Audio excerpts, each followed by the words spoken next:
Right. Okay. So, I imagine that Colin Duff will be calling in just a minute as well. We should now be streaming on Facebook and on YouTube. And so, yeah. Okay. Look, going to be running 5 minutes late, people. 5 minutes late tonight. So if you're watching an archive version, you can fast forward by 5 minutes. And that's Colin there. Hold on. I better explain to him as well. Colin and AJ are having a bit of a debate tonight. Colin, can you hear me? I can, yep. Wonderful, splendid, excellent. Right, okay, just bear with me, Colin. I had just had a bit of a last-minute nightmare with my machine, which is kind of irrelevant, so we won't worry about that. But anyway, give it just a few minutes, please, gentlemen, and we will kick off, I think, at 5 minutes past. So, yeah, all right.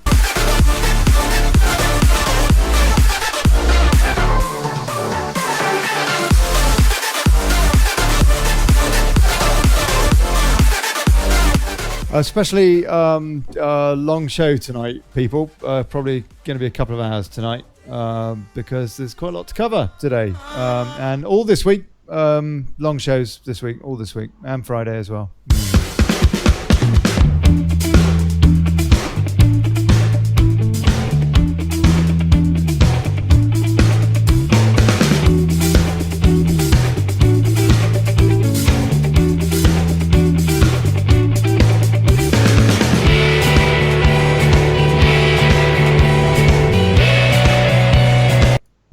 So fed up with that track.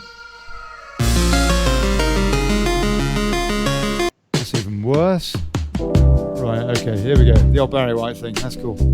Copyright free, Facebook, for God's sake. Oh yeah, calm before the storm. Yeah, hey.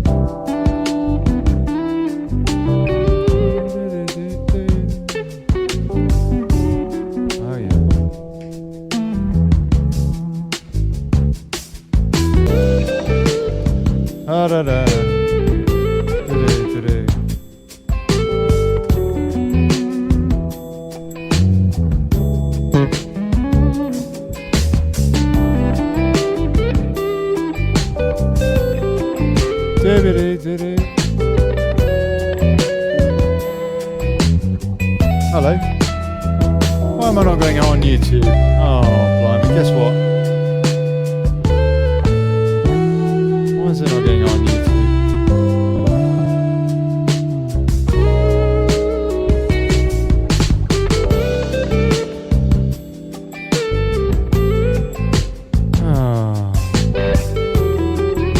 Oh. I need a desk producer.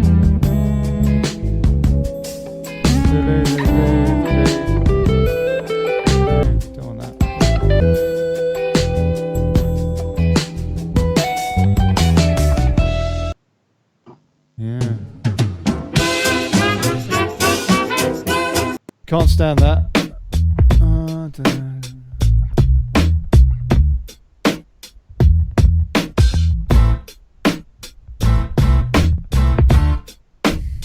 Great. Cheers YouTube. Yeah, cheers YouTube. Yeah, you're getting as bad as Clegg Book. What a load of old toss. If anybody can see it on YouTube, please let me know in the comments. Thank you.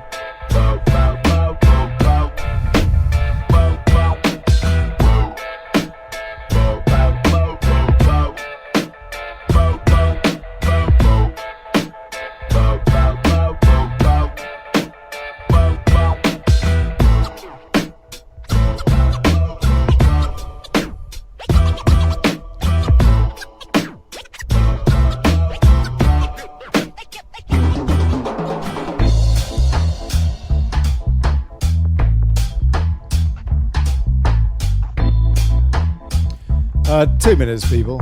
2 minutes.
some good reasons for people to go out and vote for the Brexit Party next Thursday. Hold on, sorry, that wasn't an advert. It's in a tab.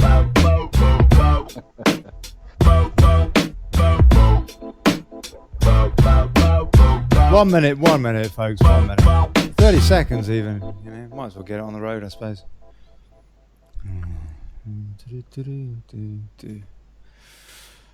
Cheers, YouTube. Yeah, thanks a lot. Great. I really appreciate you.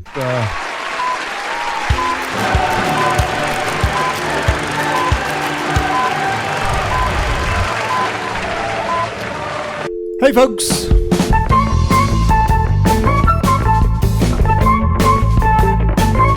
Good evening, good people. And welcome to the Daily Brino. I don't know what. Yeah. Daily Groundhog Week month. Daily Bloody Theresa May.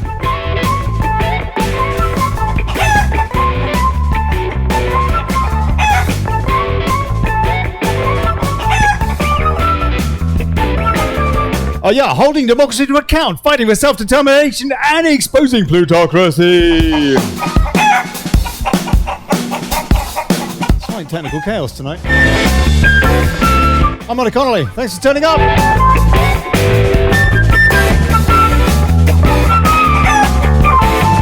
And now, don't vote. It encourages them. So said Billy Connolly. I think it was joking. I don't know. Was it? Most of us disagree. Constitutionalists don't.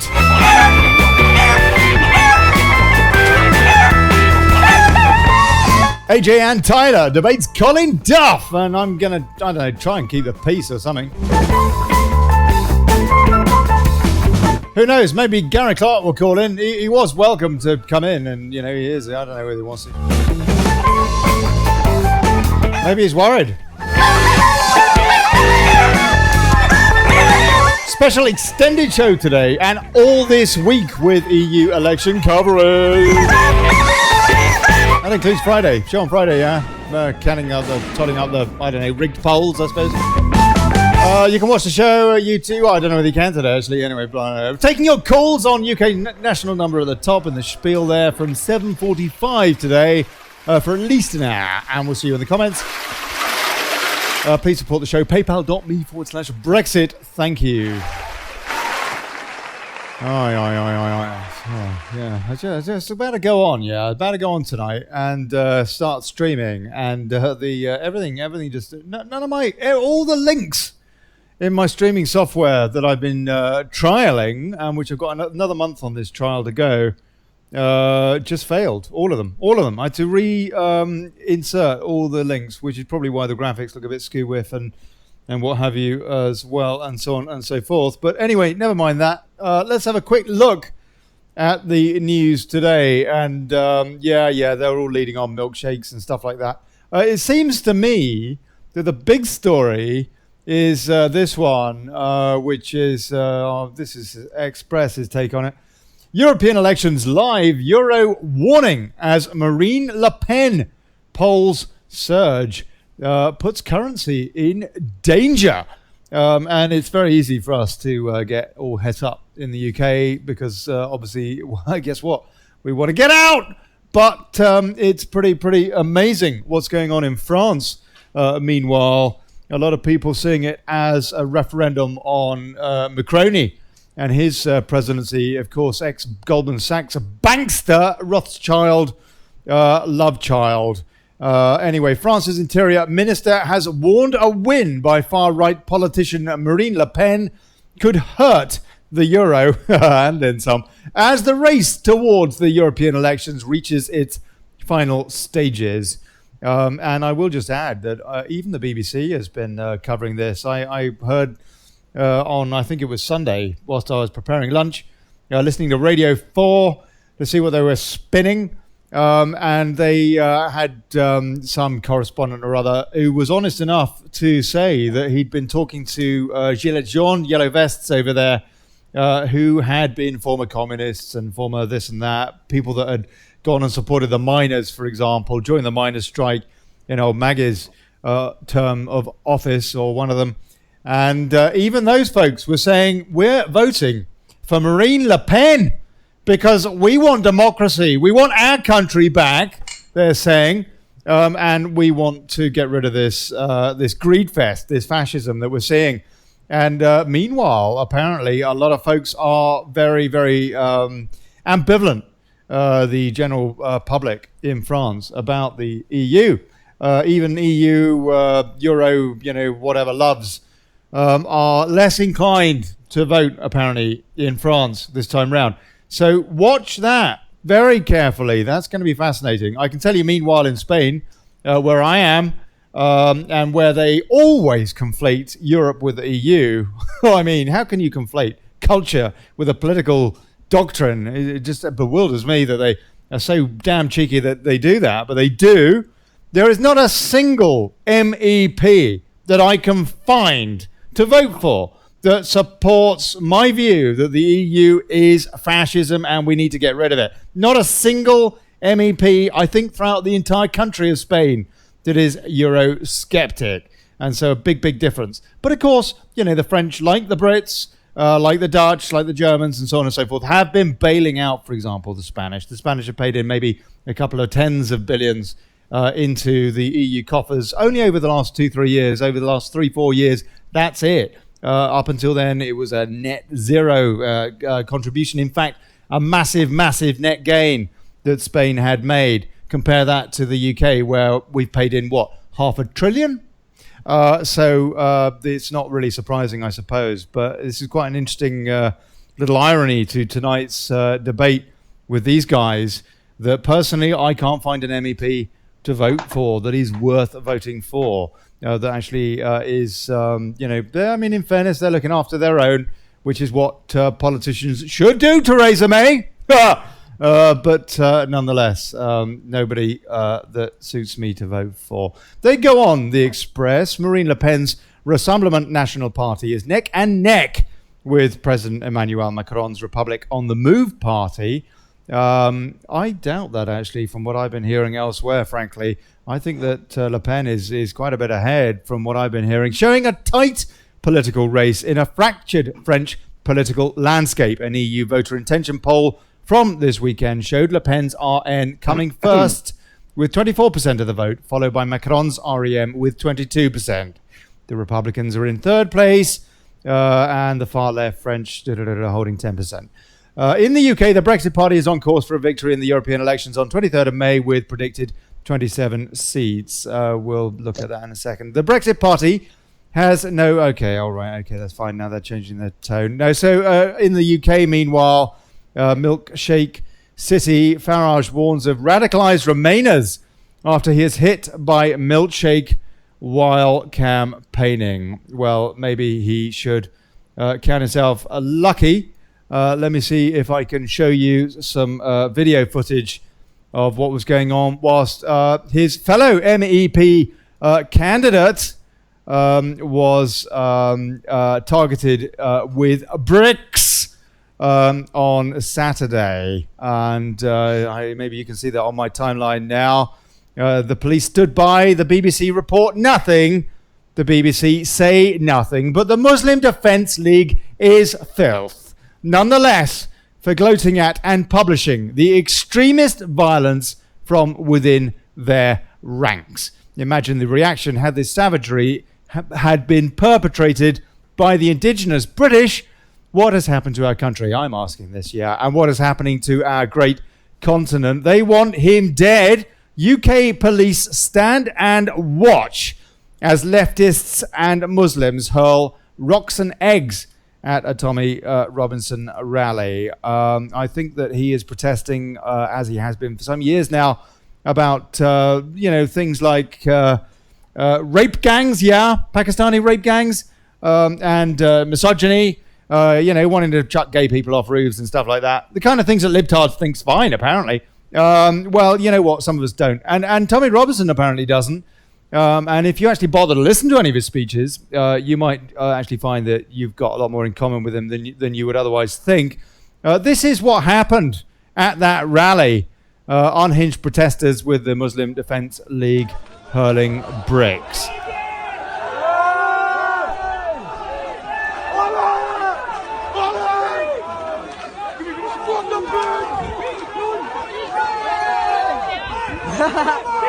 And laughing about it.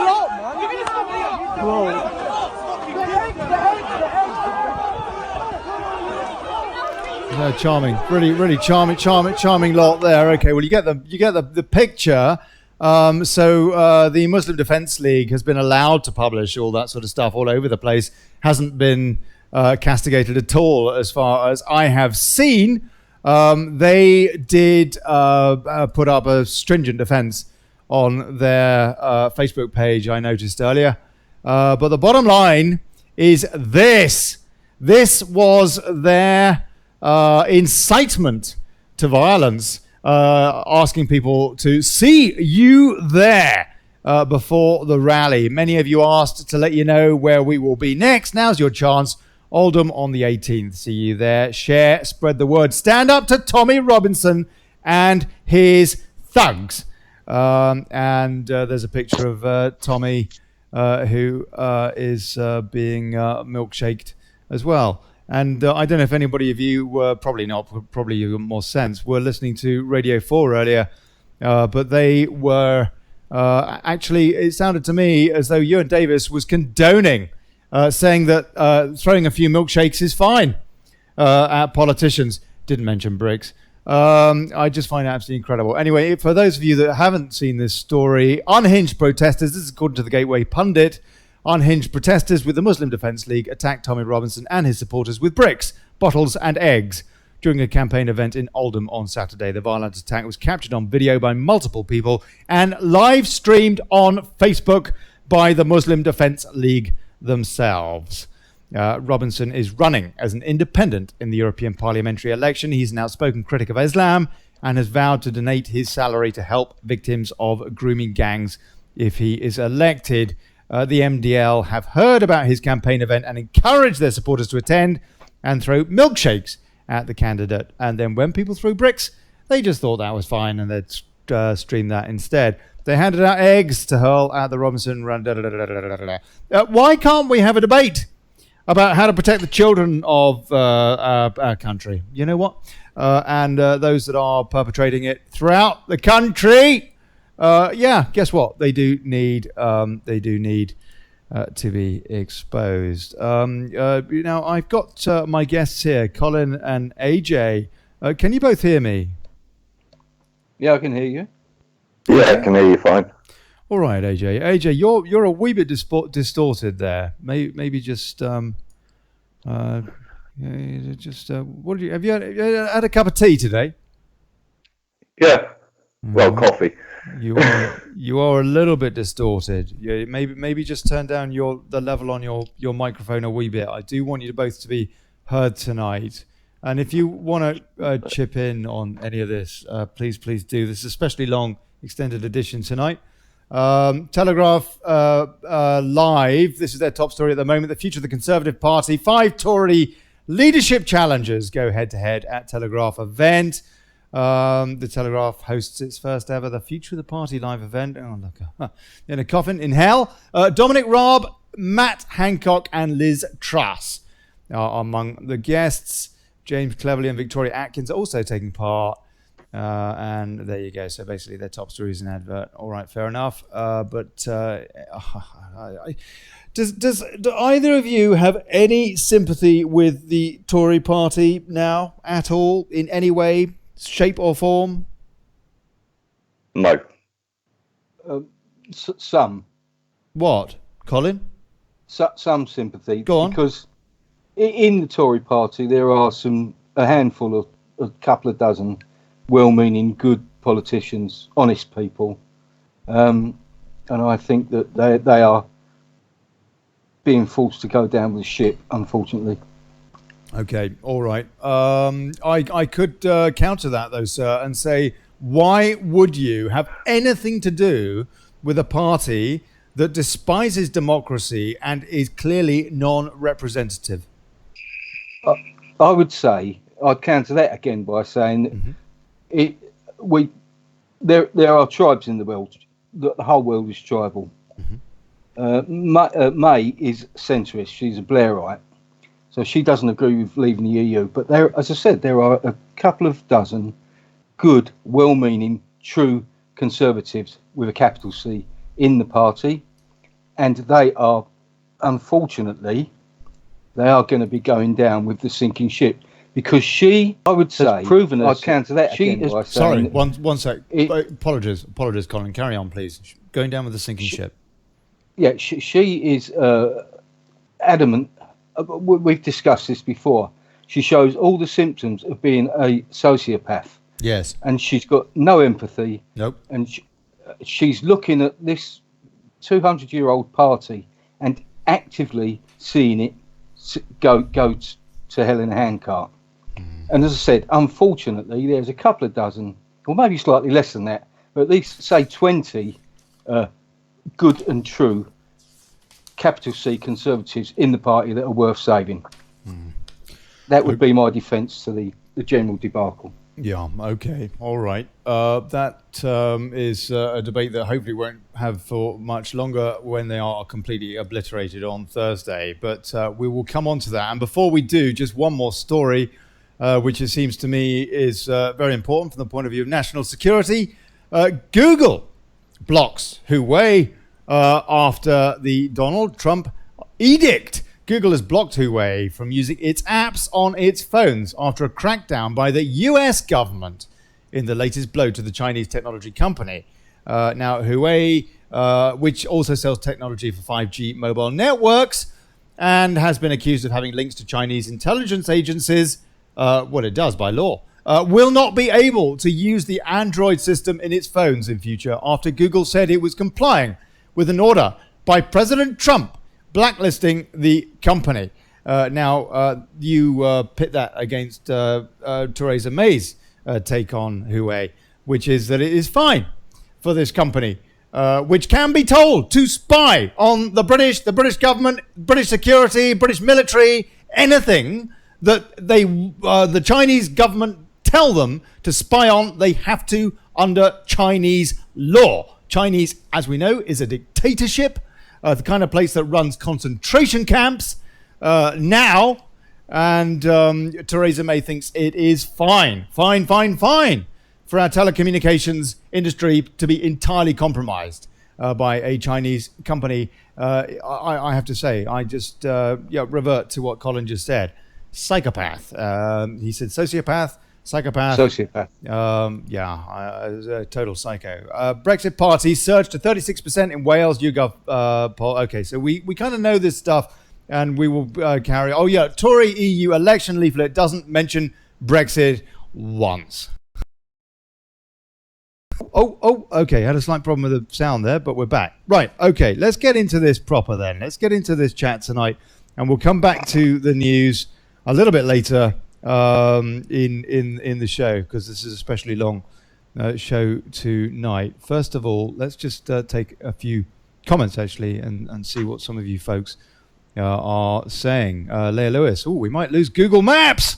Mark Patrick Conway, they will not desert the party because they know there are lots of jobs going once she resigns from PM. The next PM will have the support from the rest of the party, and they will change their policy to leave.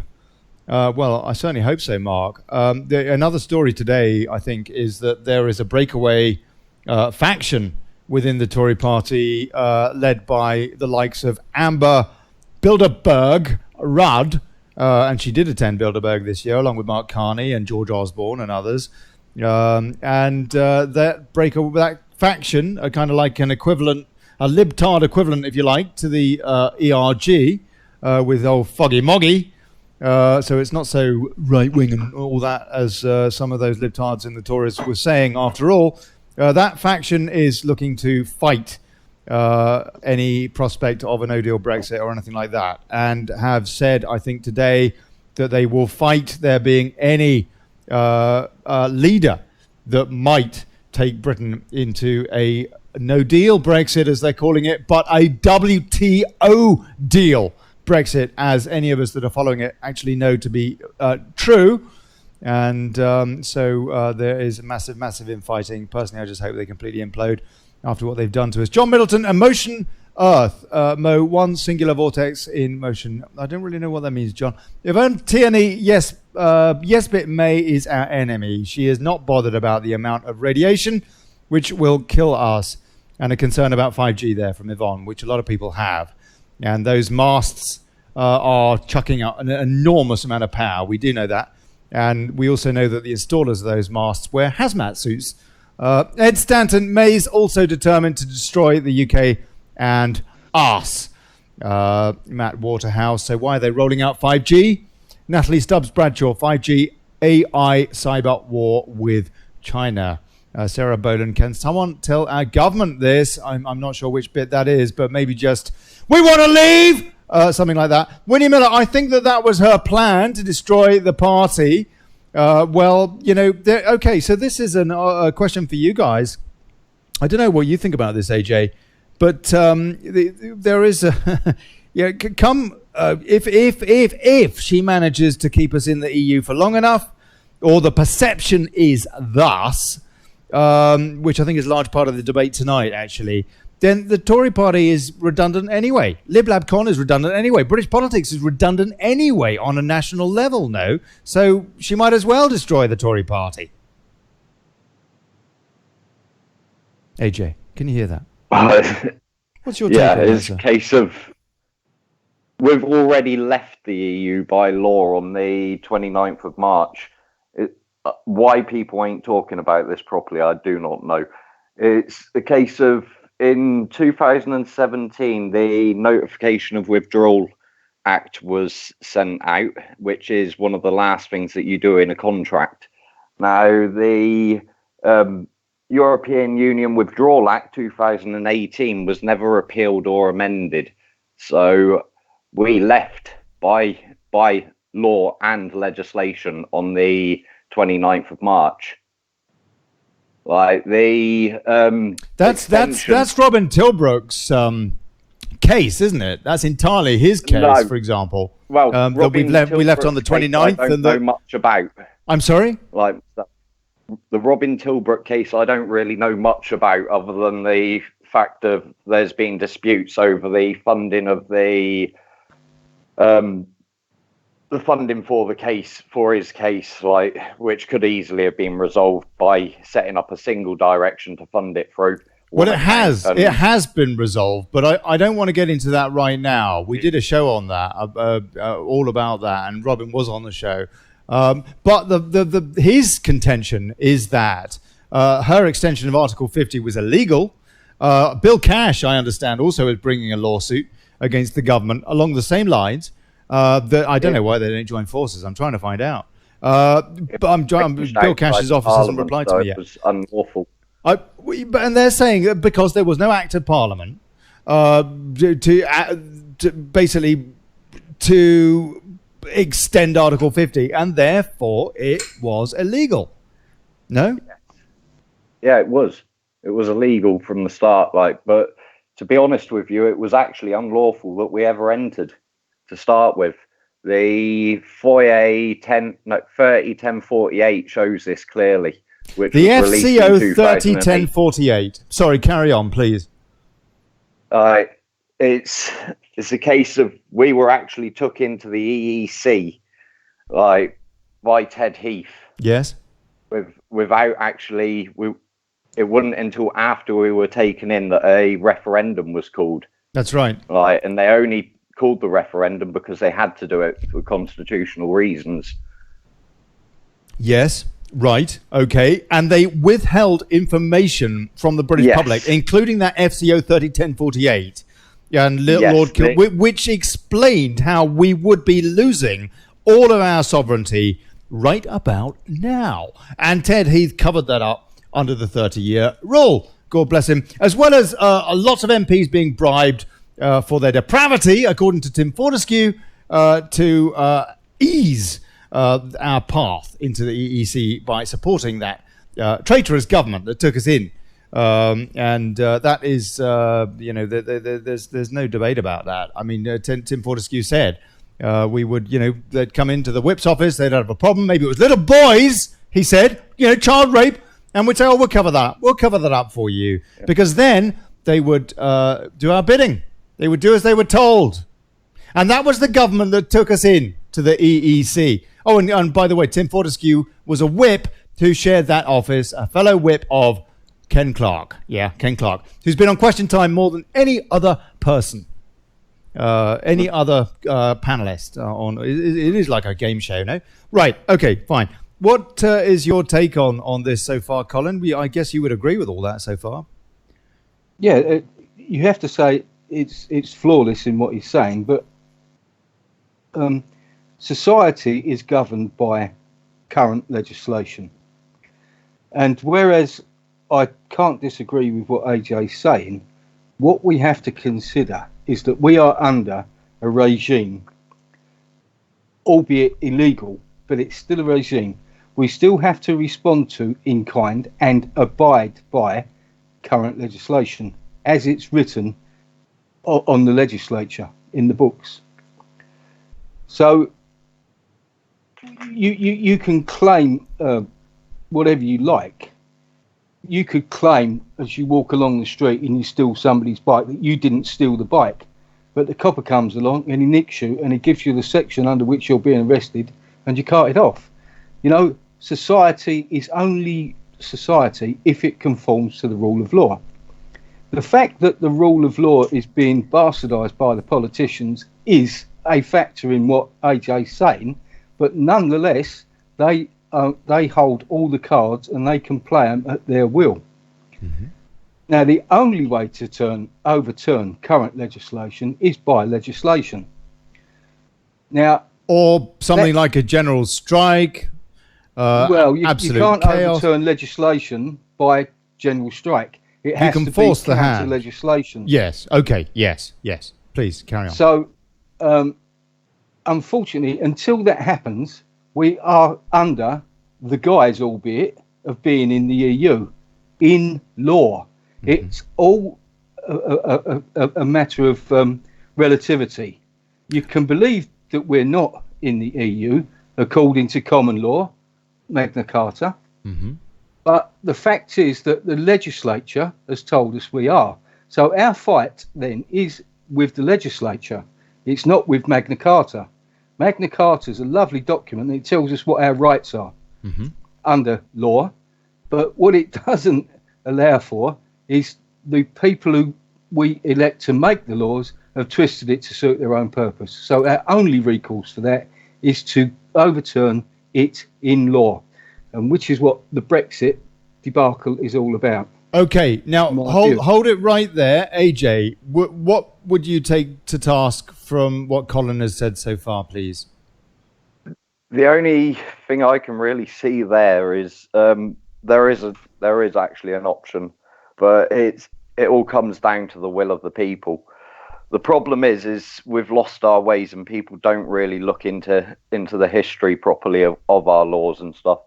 Now, Magna Carta, it's a case of there's a very good part of Magna Carta which actually deals with this problem that we're going through at the moment, which is it's chapter 61 of the Magna Carta, which is lawful rebellion.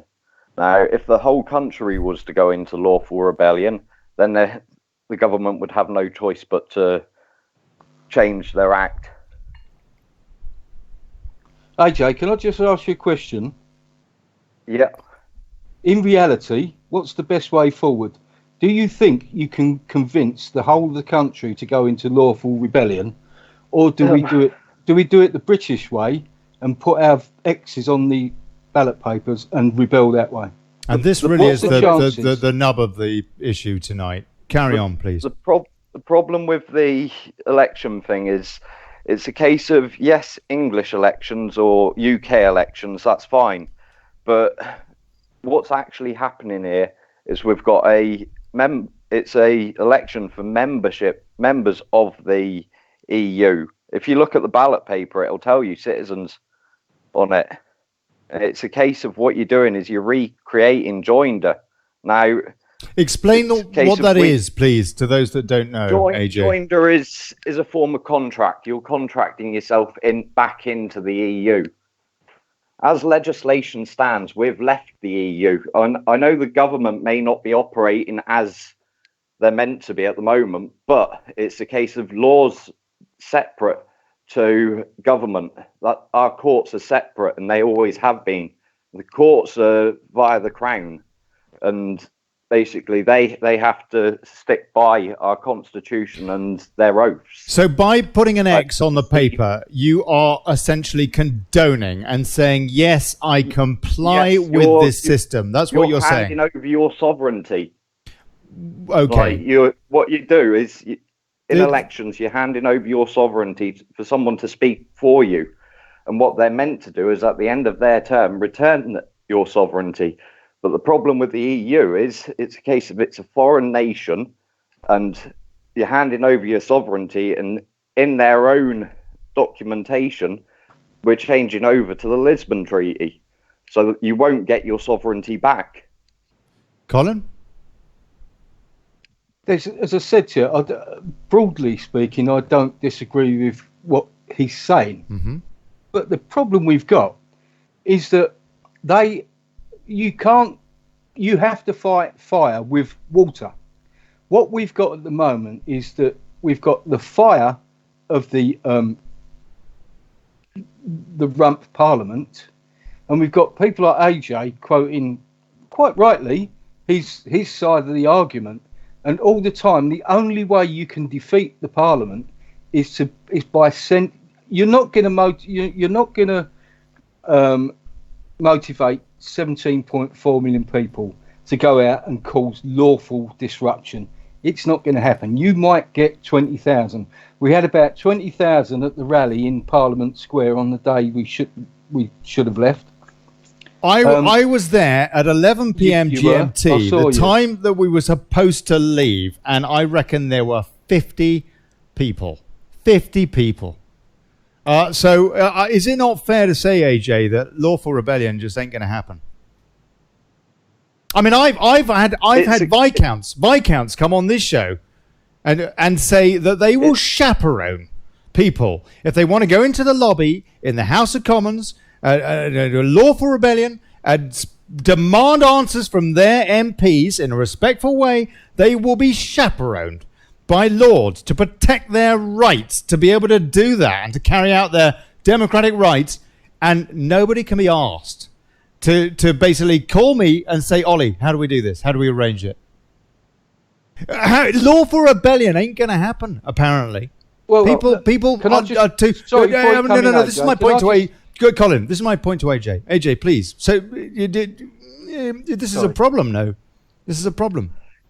It is a problem getting people to actually go into lawful rebellion. The information's not getting out to everyone as quick as it needs to be getting out to everyone. We've been lied to and not even shown all the facts for that many years.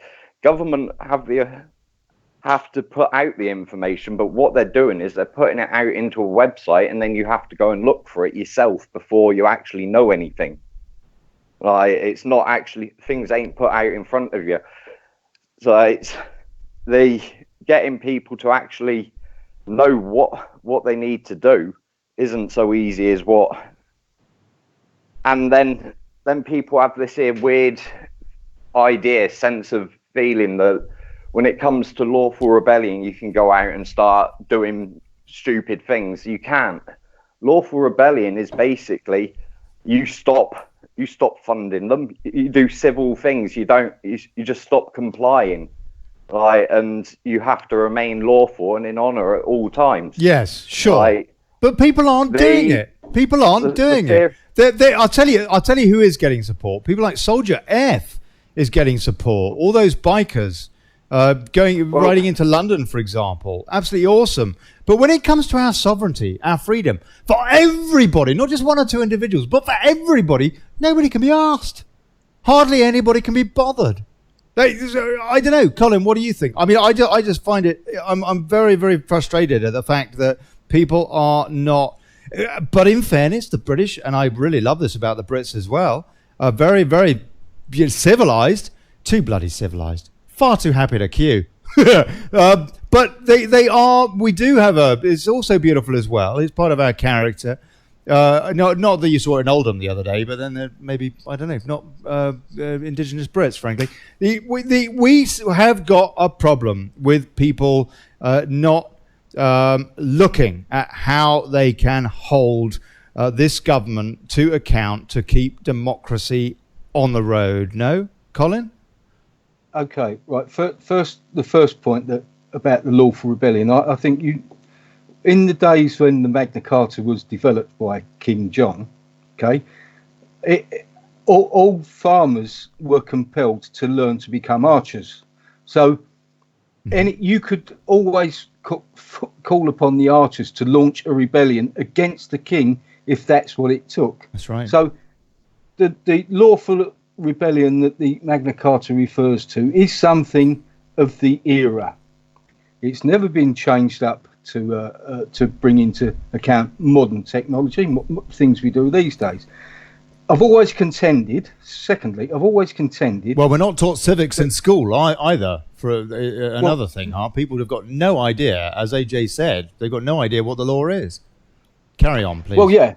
Secondly, you're right on that, Ollie, by the way. Secondly, what we have to consider is that Europe has not really had proper democracy since probably the middle of the 19th century. They've always been under one extreme regime or another.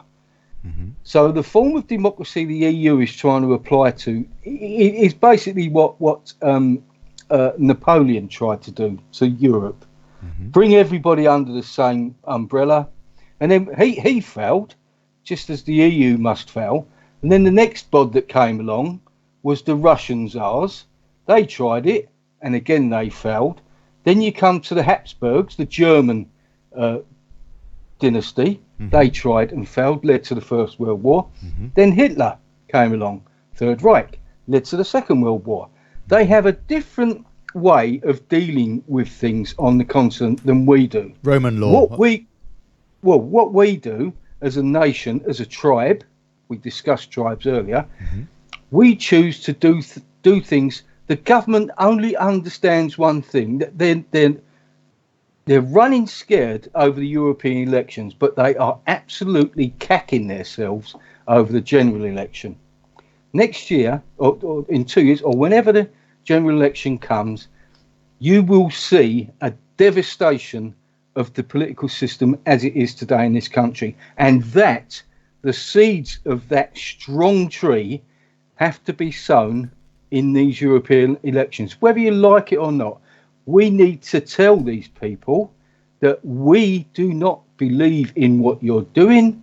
We think what you're doing is wrong, and we are prepared to go out there and prove to you in the only way you understand, by you losing your place in the parliament, that that's what we're going to do to you. You're going to go. And that's the British way.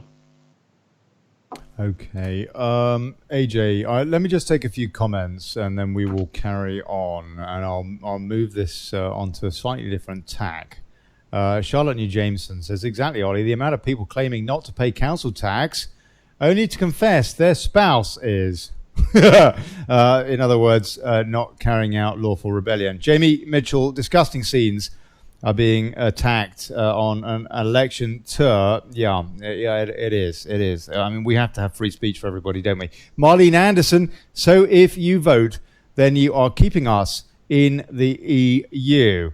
That is the contention of the purist constitutionalists, Marlene, and we will be debating that. And I've got a few things to throw at that. M. Ward says, people don't really understand their standing. And that is absolutely true. They don't, because they're not taught civics, because we're being dumbed down, because we're being told to watch Big Brother or whatever else, ironically, instead. And basically to, I don't know, just be complete idiots. Mark Patrick Conway, it is our right, as stated in the Magna Carta 1215. Stephen C. Pulfrey says, we do not understand lawful rebellion. We do not understand the point of it, how to do it. And again, yeah, I mean, I'll tell you, it is so very frustrating, Stevens. Jamie Mitchell, that MDL thing, Muslim Defence League, could have been any of us if we decide to go on an election tour. Yes, any of us could get bricked in the head now. Yes, that's correct. Leah Lewis, Extinction Rebellion, got a hearing. But it suited the powers that be, the climate people. I don't know. We're classed as far-right extremists and will be blocked at every turn. That's right, because it doesn't suit the globalist fascist agenda. Kathy Farrell, yes, but our forefathers would have handled it so differently, and they did. Matt Waterhouse, too happy to put up with shit bombs until they land on our doorstep. The situation isn't grave enough. We are waiting and watching to see what might happen before we take a personal stand. We're not completely goosed yet.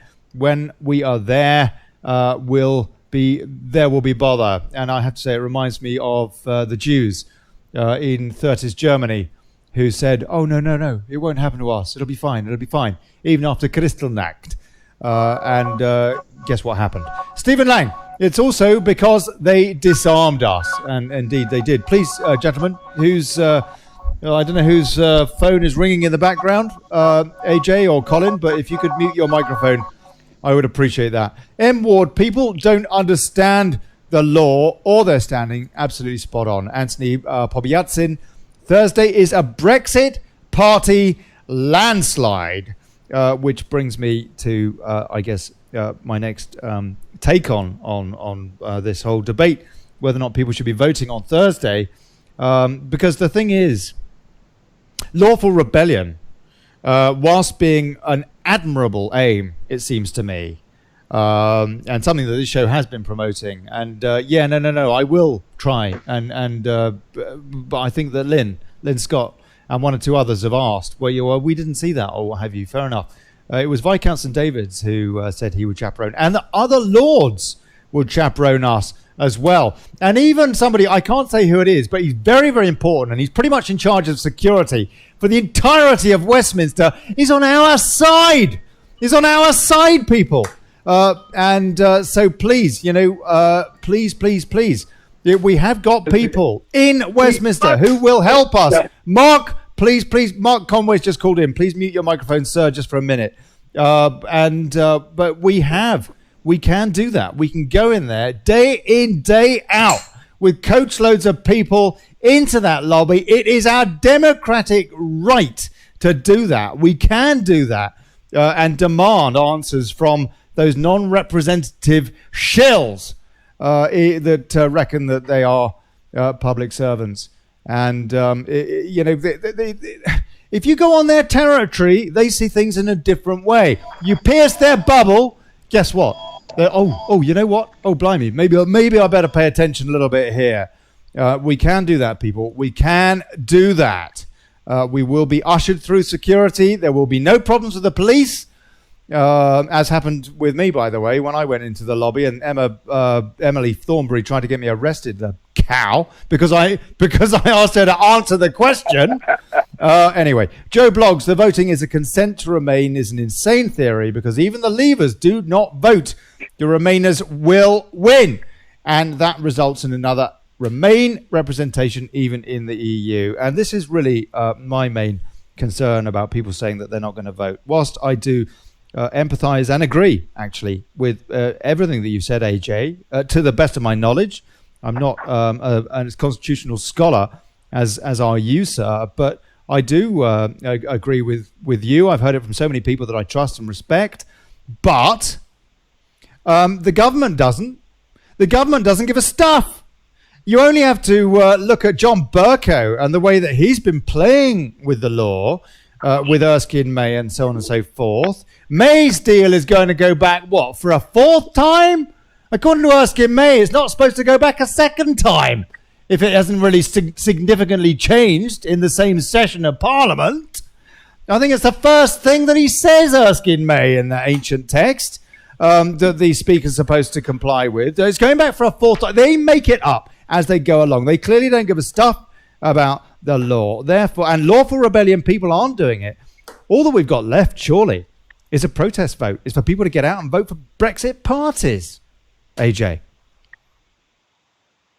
Well, to be honest with you, protest vote, it's a case of the protest vote should have been in the local elections and stuff like that. Going into the signing up to back up to the European Union isn't actually helping anyone but themselves. Like the European Union, we have no say in it whatsoever. It's set up completely back to front to what our system set up, our parliamentary system set up in the UK. Like, the power isn't actually in the Parliament in the European Union; it's in the Commission. So we're sending people there that theoretically have no power whatsoever. Yeah, but that's not the point. That's not, well, it's part of it. That's not entirely the point, though, is it? Because yes, you're correct. The EU commissioners dictate policy. The MEPs are not representative, not in the way that MPs are supposed to be, according to their handbook. But the fact is that it does send a message. You talk about the protest vote being in the locals, but there weren't any Brexit parties in the vast majority of seats. Half of the country didn't even get to vote in that last local election. They weren't allowed to in Wales, for example, which, according to that story that I mentioned in the headlines there, Brexit Party now's polling at 37% in Wales, for example. But they were not on the ballot for the local elections. That protest vote, Vince Cable reckons that he was getting the vote. And I've heard people going on, the radio or whatever, saying that they were voting for the Lib Dems because they're good at taking the bins. And that's about sums them up. No bloody good at delivering democracy, apparently, illiberal, anti-democratic. And also, this is a vote where we actually do get the chance to vote for Brexit parties, plural, as opposed to, just having to chuck your protest vote to some silly old sod who looks like he needs a dose of Viagra. Well, that is my point entirely. I mean, AJ has got a valid argument. You can't, take anything away from that argument. No. The problem we've got is that, as I said earlier, the only language these people seem to the only way we can get to them is to kick them out of Parliament.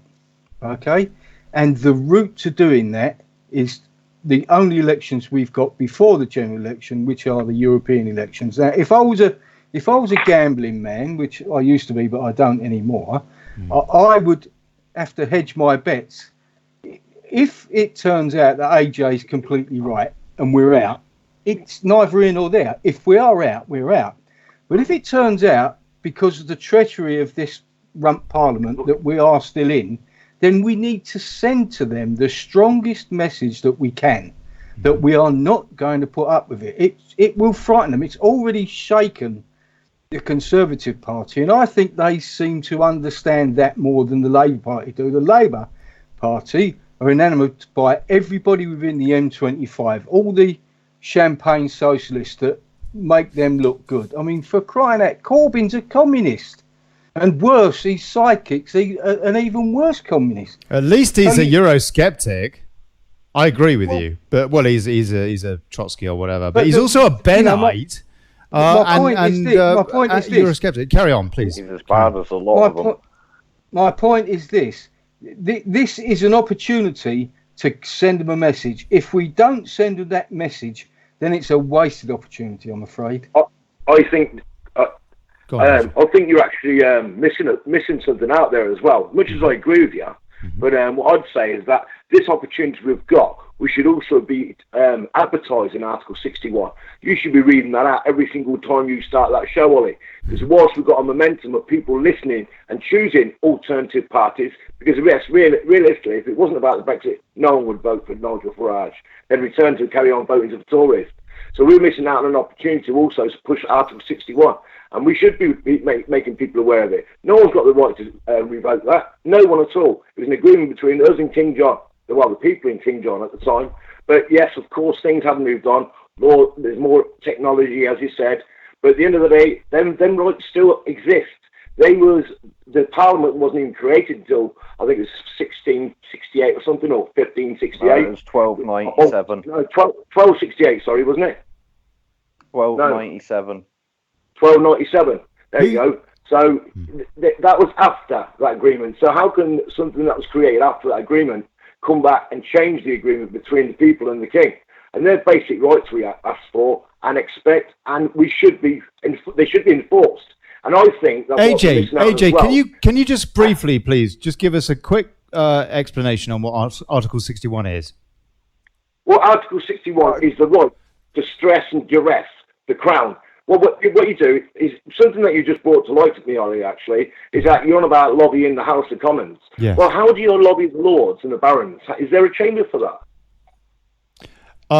That's a very good question. I guess it would be the same lobby. Would it be wise to actually go down 25 of us even and go and lobby the same Baron or Lord and raise Article 61 with them and video that? Yes. And have, that sounds like a good idea. That sounds like a good idea, AJ.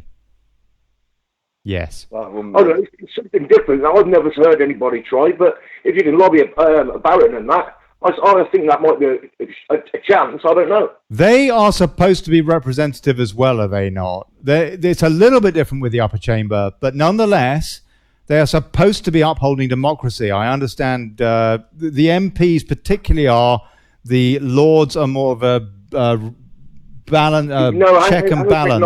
Go on, please. Hang a second. Is that when the Article 61, right, was when it was created, and when the people had discourse with the government, well, with the Crown, they should go to the Barons and say, listen, I've got this problem. One of your officers is being a sap. Can you just sort it out? You know, so they'd get 40 days to sort it out. If they didn't sort it out, then they'd have to go and get 25 Barons. And the 25 Barons have to go to the King or the Queen, and they got 40 days. And if they didn't sort it out, then everybody was told they've got to support everybody that tries to repel the Queen, take her lands, take her castles.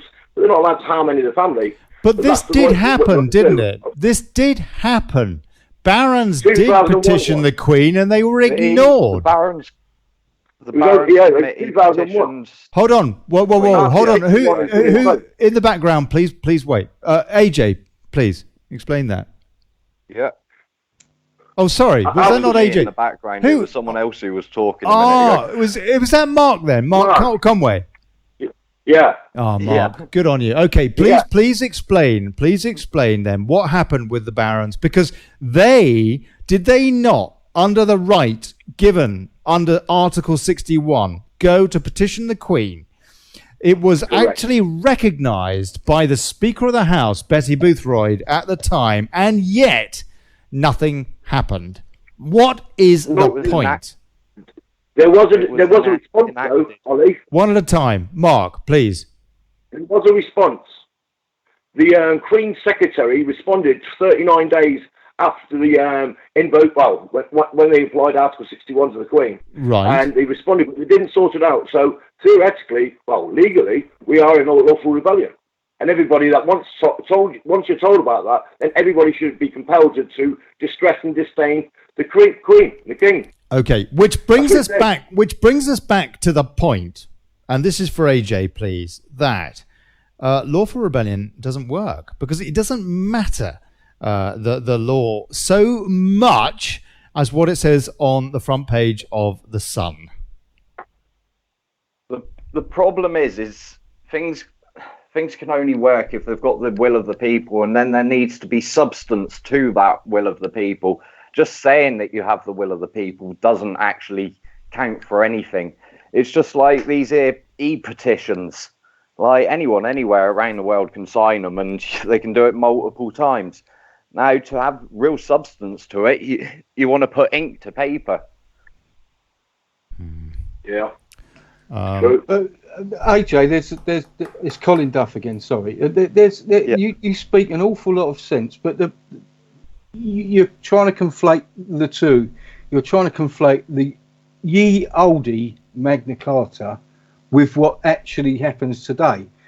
I would ask you to cite two or three. If you could just cite one precedent where that actually happened. I'm talking about actual lords and barons being accused. Because in my experience of it and reading the history that I've read, and I've only read back as far as the English Civil War, which was bad enough, was the fact that if in the feudal system which was in operation at the time, if your tenants, and it's always been about land, if your tenants stood up and rebelled against you, you being the landowner had the right to put down that rebellion. And that putting down that rebellion in many cases was killing the people. So the cases never got as far as they didn't get beyond the landowner to the baron, the owner of the castle in which the land sat. But I could quote you many precedents in the way we do things today that have actually worked and continue to work in today's society. For example, one of the people that advocates your point of view, Clark, somebody? Gary Clark. David. Gary Clark. Clark Gary. No, Gary During Clark. Conversation I had with him over the Facebook, he's advocating not voting in the EU for the very reasons that you've stated. And when I tackled him on it, he said he'd never voted in his life ever in any election except the referendum. And my answer to that was, well, what right do you have to even have a say in the way this country is run if you don't use your inalienable right in law to vote? Maybe he didn't like any of them. Well, he couldn't answer the question. Well, maybe he didn't like any. I find that argument to be a bit weak, really, because in actual fact, when you're voting, you're giving away your right to speak. That's right. You're giving it to someone else to speak for you. So when someone doesn't actually vote, they're not actually giving away their right to speak. Answer me this then. There are 650 seats in the Houses of Parliament. We are governed by consent, aren't we? We're meant to be governed by consent, I would say. Well, okay. No, we are. In us. actual fact, we are governed by consent. That's the way it works. That's the way it's worked since the Parliament Act in about 1564. That's correct. We are governed by consent. Well, hold on, one at a time, please. One at a time. Where do they get that consent from? Where is it derived from? The sovereign people. The people, yeah. So Exactly. how do you give them your consent to govern? By voting for them to govern them. you. Yeah. So if you don't vote, you're not consenting to them governing you. Okay, but if you don't vote, how can you give them consent to govern? They are going to govern anyway. The reality is this, chaps. They are going to do it to you, whether you help them do it or not. It's going to happen to you. Agreed. Okay? So now, therefore, the only way we can prevent them doing it to us is by giving them an alternative, showing them a different way, putting different people in to represent us. But that's what I said. Mark Conway, please. Mark Conway, go on. I can totally agree with you there. We ain't going to get out the articles, any of the Magna Carta pushed through, or it isn't going to be effective for no one because they suppress it as much as they can, and there isn't enough people awake and are wise to it. So I think the main thing you should do is, yes, carry on this fight against this treasonous government we've got and the rest of the whatever, and also push the knowledge of Article 61. And if it's all right for you, I'd like to read out Article 61 to you. Yes, you can in just a second, but let AJ reply to that. I'm sorry, AJ, I interrupted you. I apologise. What were you saying, please? Not sure where I was, actually, to be honest with you. But when it comes to the EU and voting in it, it's not helping this country in any way, shape or form. And in actual fact, because we've left the EU via legislation and law on the 29th, we're signing ourselves back in via taking part in the EU elections. And it's a case of, you could look at for instance, the Soldier F thing at the moment, where veterans are now being prosecuted nearly 50 years on from something they did when they were serving the country. And it was done to them. Go on. Just because the government chooses to ignore the law, does that mean that we should ignore it? Now, we're giving financial aid and funding this EU, and at the same time, they're wanting to take away our sovereignty, and they're wanting to change us into a nation state and take away basically what we know to be a country. AJ, can I just ask you a question? Sorry. It comes into the treason laws, that does. So it comes into the treason laws. Okay, yeah, that's another thing. That's another thing again, which we will come to. Please, Colin, go on. AJ, did you vote to leave the EU?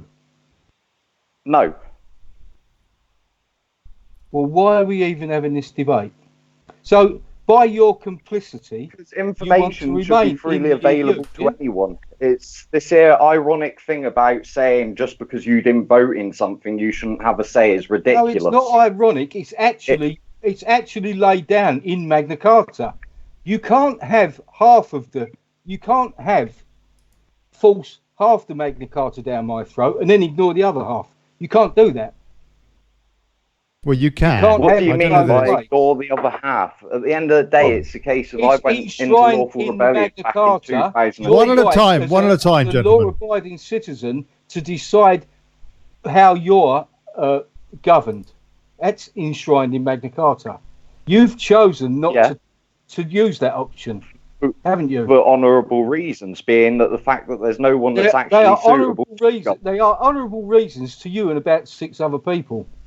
But I'm afraid to the I would say far more than that, unfortunately, for you. Okay, call it 60 then. Let's be generous. Let's be generous. Let's call it 1 million people. That's beyond a joke. Well, let's be generous then. Call it 1 million people.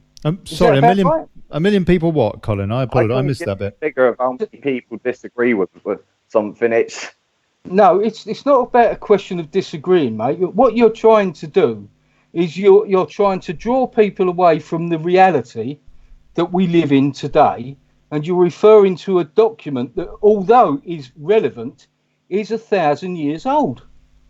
And it really... It's a contract between the people and the king, and it's a case of there's never actually been the authority to repeal or remove any of it since that day. The fact is... That's fine. That's a noble, isn't it? That's 89, it was actually... Parts of that was broadened out so that it showed... Let me ask you another question, my friend, here. And I don't... Our position isn't juxtaposed as it's turning out to look. It isn't. I want out of the EU just as much as you do, because our sovereignty is being spunked by the EU. Do you wear doublet and hose? Sorry? Do you wear doublet and hose? Or do you wear a pair of jeans and a T-shirt? I don't even know what the first thing is that you're talking about. It's an old sort of fancy dress type thing. I think they wear it in the Commons. That's what people used to wear when the Magna Carta was developed. Oh, sorry, that's what you're on about there. But the law is still on the books, isn't it? Some clauses of Magna Carta are still relevant. There is a difference there now. It's still very relevant today in law. It is to those of you that believe in it, but trust me, 50-odd million, 60-odd million people. Hold on, one at a time. 60-odd million people in this country are not aware of it, and you have got a hell of a task to get 60-odd million people. They're not actually aware of much 99.9% of what legislation and law there is actually out there. Exactly. So what they do is they operate in the only way they know today. They get on Facebook and they moan like a bastard about it, and they go to elections and they make their voice be heard. That's the way we deal with it now. But in the Magna Carta, don't dismiss the Magna Carta so easily, because there's 63 articles in that. And yes, was I agree with you that we are in a losing battle trying to use that. Well, I certainly don't know any successful things, like you say, but there is 63 different laws in it, and why would any of us remove a protection clause? No one would in their right mind, none of us. So you can't argue that, because that's been taken away. How or has it? Well, we've already discussed that this government is rump which means it is not in its right mind. Okay? And our fight is not with King John. Our fight is with Theresa May. And we can't use the tactics that we used against King John back in the day against Theresa May today. So what we have to do is we have to use the tactics that are available to us. And for you to say, my friend, and I appreciate, look, I don't agree with what you're saying, but I defend to the death your right to say it because I live in a democracy. Quite right. Now, listen, the way we deal with it today is we go to the polling booth and we stick two fingers up to them and we say, we ain't having it anymore from you. We want it from somebody else. Government of the people, by the people, for the people, to quote the great man, Abraham Lincoln. Okay, the thing is, they don't care who you vote for at the end of the day. It's only the votes it's the actual polling votes that they're bothered about. They don't care who you're voting for. Okay, but I agree with what you're saying, but if we want the Tories out, we vote for somebody else and they're out. No. If we want Labour out, we vote for somebody else and they're out. If we want the EU finished, we vote for something else and it's out. It's going to take us longer than we thought, but it's going to happen. And the only way we can make it happen is by the rules of today's democracy. Mark, one sec. AJ, please. For an election in your own country, what this is it's a foreign power that we're actually voting and giving. I'm voting for English members of the Europe. I'm voting for British members of the European Parliament. That's what I'm voting for. I don't know your vote. It clearly states that it's for citizens of the European Union. That's what it clearly states. That you're joined or okay, gentlemen, please, time out. When people call in, please, can you mute your microphone? Because I do not want to hear your dogs, your kids, your neighbours. I do not want to hear your heavy breathing. I want to hear the people that are speaking, and I think other people do as well. So please kindly respect that. Nonetheless, I'm very grateful that you do call in, and somebody just did. Who is that, please? Olly, it's Emma.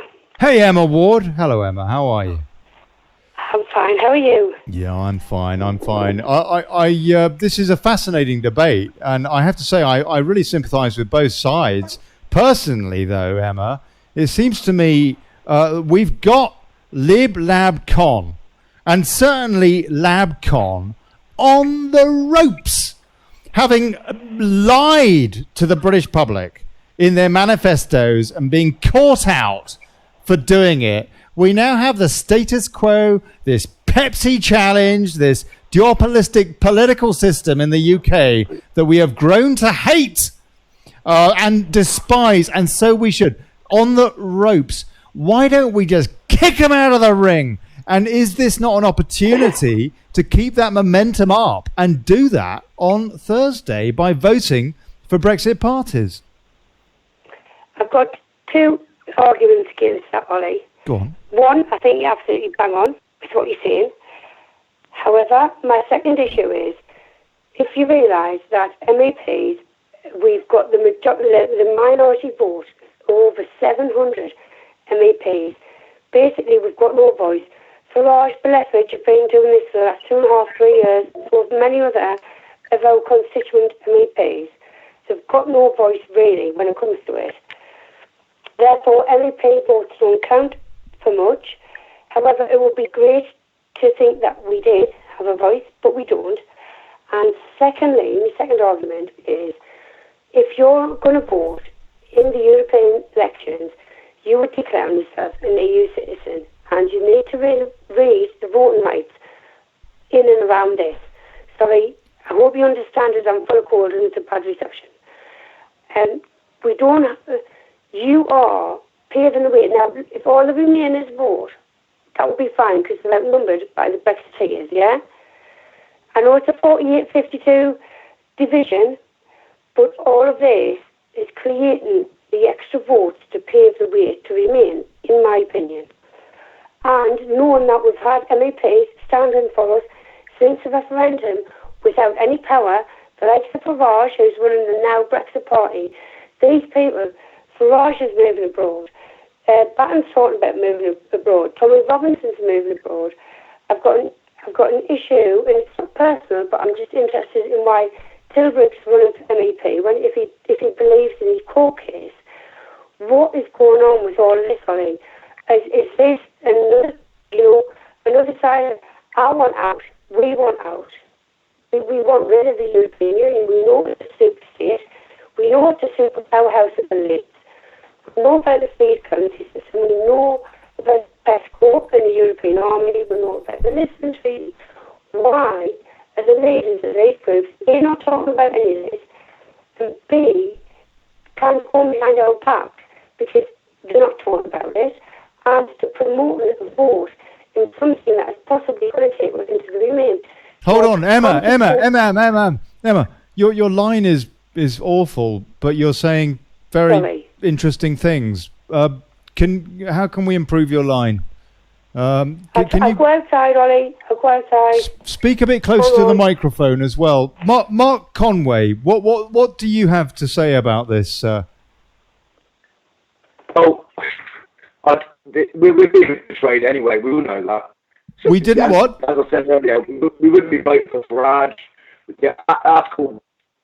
We can't do nothing. We just try. Everyone's right. I think everybody should try all the different angles that they're focused on. Okay. Your line is awful as well now. Your line is dreadful as well. Mark, look, what I'm going to do is because you've been here for a little while. I'm going to cut you off because I think it's an upload-download thing. I think it's actually a problem with my system. And so maybe I need to take less calls at the same time. But if you want to call back a little bit later, maybe after Emma's said what she wants to say and what have you, then please do, because I know that, for example, you were going to define Article 61 for us, and I would like to hear that. But there's no point having folks on if we can't actually hear you. So I'm going to cut you for now. Yeah, okay, no problem. Yeah. Thank you. What time are you finishing tonight, Ollie? Going to be another 45 minutes tonight. Another 45 minutes tonight, sir. All right, mate. So I'll phone back later. Thank you. All right, mate. Okay, all right. Now, look, just before I ask Emma to recap on some of that, and hopefully we can hear her a little bit better now, hopefully a little bit more bandwidth there. I'm just going to take a few comments, see what folks are saying here. Nigel Brown says, don't vote. It just encourages the bastard. And that was kind of what Billy Connolly said, wasn't it? Diana Haywood, that's you then signing in as an EU citizen by placing your mark of an X in their elections, taking us back in. Now, hold on a sec. You know what? I'm hearing this. I'm reading this comment, the same comment by quite a few people. Emma, a question to you then, please. The bottom line is, if Brexiteers do not vote for Brexit parties to send this signal to the government and to help to be, if you like, peeing in the tent from the inside in that EU Parliament. And I hear what AJ says, but nonetheless, the Farage has been doing it very successfully and has gone viral doing it, which is a large part of the reason why he is as popular as he is, due to those speeches in the EU Parliament. If we do not do that, you know who will be voting? It'll be all the remorons will be voting. And so whether we consent or whatever you want to call it, the fact is that if you're voting for a Brexit party, you clearly do not consent. You have to balance. You have to be fighting against all the people that will be voting for illiberal anti-democrats, frankly. Emma, no? Well, my argument is, Ollie, right, there's a 48-52 divide in the country, right? And we voted Brexit on the 52%. 17.4 million of us vote to leave. Yes. Now, that's the official statistic. It could be more. I wouldn't be at all surprised. Carry on, please. Yeah. So my argument is, if you read your voting rights and what will happen if we don't vote, or if we get a minority vote, so if the Remainers vote and the statistics are right, we will leave by default. Now, by encouraging people to vote, you're paving the way to remain, because the more votes, they're going to class that as they're going to either do a second referendum where the votes are going to be rigged, because we know the votes are rigged, and we're going to be paving the way to remain. Now, and you're actually voting, it's in plain sight. I'm not sure if you've seen it, Ollie, but my polling card clearly states, as an EU citizen. Well, I'm not an EU citizen. And legally and lawfully, we left on the 29th of March, did we not? This is Robin Tilbrook's case. Yes. And we know this constitutionally, and in very sort of legal, lawful terms, you can't extend Article 50 because the Queen gave royal assent. You can't extend that. That's both illegal and unlawful. And this is the basis of Robin Tilbrook's case. That's right.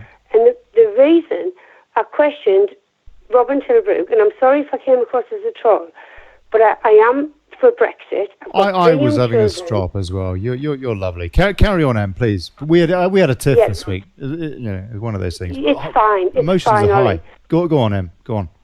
Yeah, the reason I questioned it because I don't understand as a solicitor why he needed legal representation, and I know it costs £60,000 to stand as an MEP.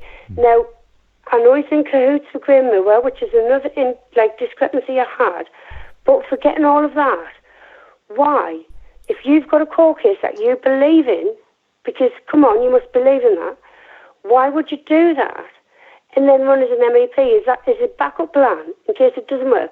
Now, Gerard Batten looks to be moving to the EU. We've got, and these people, Batten especially, and I'm sorry I'm not trolling anybody, but Batten is not talking about the constitutional rights. Batten, Tommy Robinson, Tilbrook, why are these people not shouting with their platform about the constitutional rights we have and the voting rights? Why are they all now running as MEPs? It just doesn't figure, Ollie, and it just doesn't seem true to our cause. And personally, if I was Robin Tilbrook, I wouldn't be having a court case as a solicitor, knowing I could represent myself, and then running as an MEP. It just doesn't, something is not right about all of that, in my opinion. And if you want Article 61 quoted, I can quote you Article 61 right now, mate. But lawful rebellion's great, withholding your taxes, it's your goddamn given right, it's constitutional right, it's underwritten in our lawful system, because there's a massive difference between lawful and legal. But I don't believe we're going to get enough people to lawfully do that. So I was actually kind of pinning my hopes on Robin Tilbrook, which is why I was so sceptical of what his defence was. Well, his defence was that we should be fighting on multiple fronts. But Ollie, we've had the likes of Farage, who's leading the Brexit Party. We've had Bill Etheridge, who I believe is a great guy, and I solemnly believe he's a true person, and various other MEPs. But you do know there's 700 seats in the Member of Europe Parliament. We don't really get a vote that makes any difference. We never will, because of the 28 member states. So our member state only gets a few seats. We're never going to have a majority vote, so we're never going to make a difference in Strasbourg. And basically what we get is nothing more than a 3-minute rant, but you do get a £2 million pension, which was my argument to why you would run as an MEP.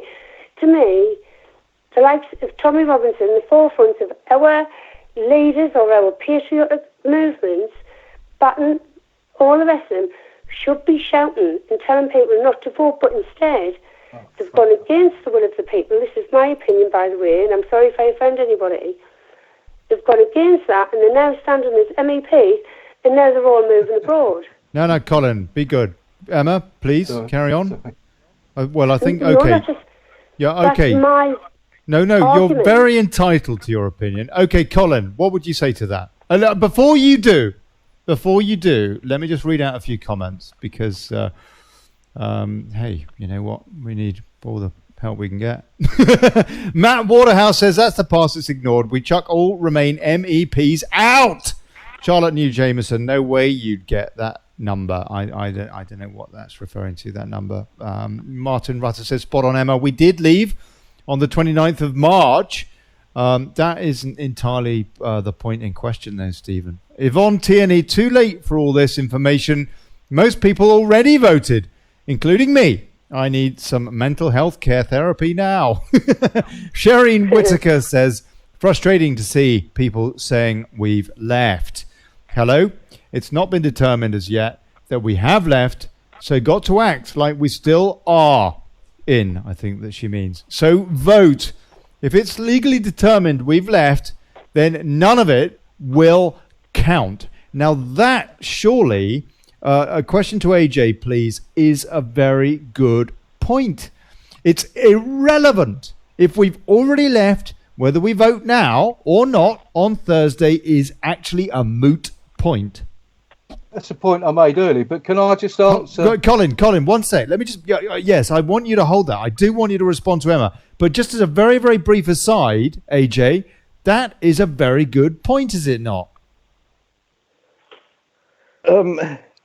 Yes, in some respects, because the fact is, once it's actually proven through the courts, although it's actually written into legislation anyway that we left, it's a case of unless the legislation had been repealed or amended before the time, well, the end date on the legislation, it stands. Now, the problem is yes, it would void everything the government does, but it doesn't void everything the people does. Now, if you break the law... Yeah, but we're breaking... hold on a second. Whoa. You can't have it both ways. It's either down to legislation or it isn't. Sorry? It's either down to legislation, you're stating is set down in ancient law, for example, or it's not. If it's the law that we under the law that we have left, we left on the 29th, for example, which is what a lot of people say, then, and I hope they're right. I really do. I'm not that much of an expert to be able to say for sure, to be honest with you. But if that's the case, then whether or not we vote on Thursday is surely irrelevant. No, because what it in fact does is it signs us back in. How can it sign it? If we've already left legally, how can we go back in? Because you're taking part in something in your... Well, you want your cake and eat it. You're taking back part in a charade. You're signing yourself up to being an EU citizen. No, you're not. You're creating joinder, tying yourself back into it. No. Yes, you are. That's the facts of the matter. Okay, Colin.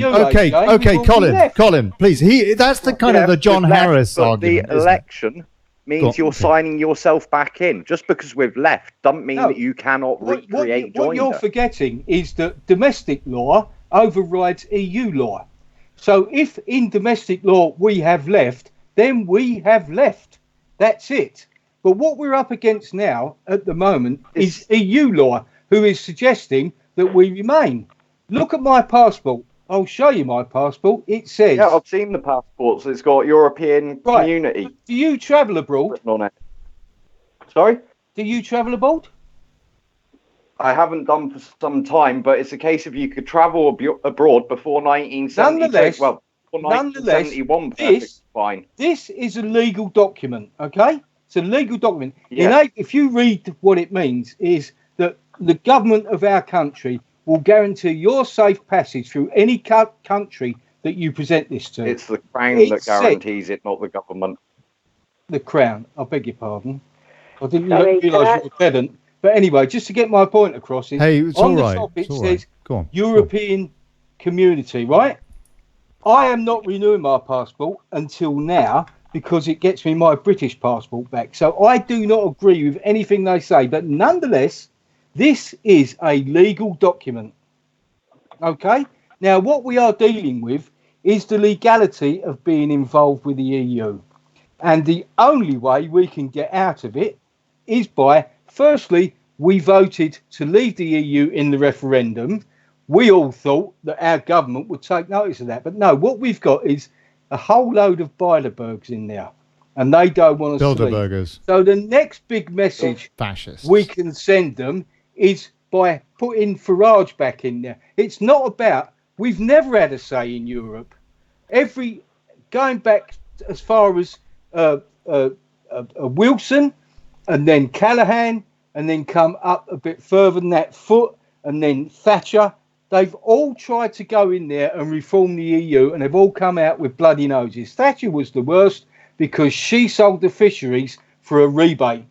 So that was all wrong. But nonetheless, we are still under the delusion and illusion of the EU being our legal guardians, and we want out. And the only way we've told them so far is we want out is by voting. And the only way we can send that message further, and this is to answer Alison's question, is it's not about control. We've never had control of the EU. The people who sit in the European Parliament, apart from Farage and to some extent some of the good Tory MEPs over there, like Wolf, for example, say what they want to say, mean what they say. But it doesn't matter.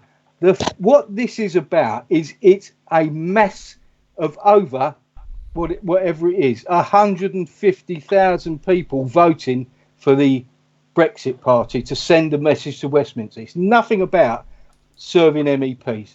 Can I jump in, Ollie? Farage is already a rich man thanks to the European Union.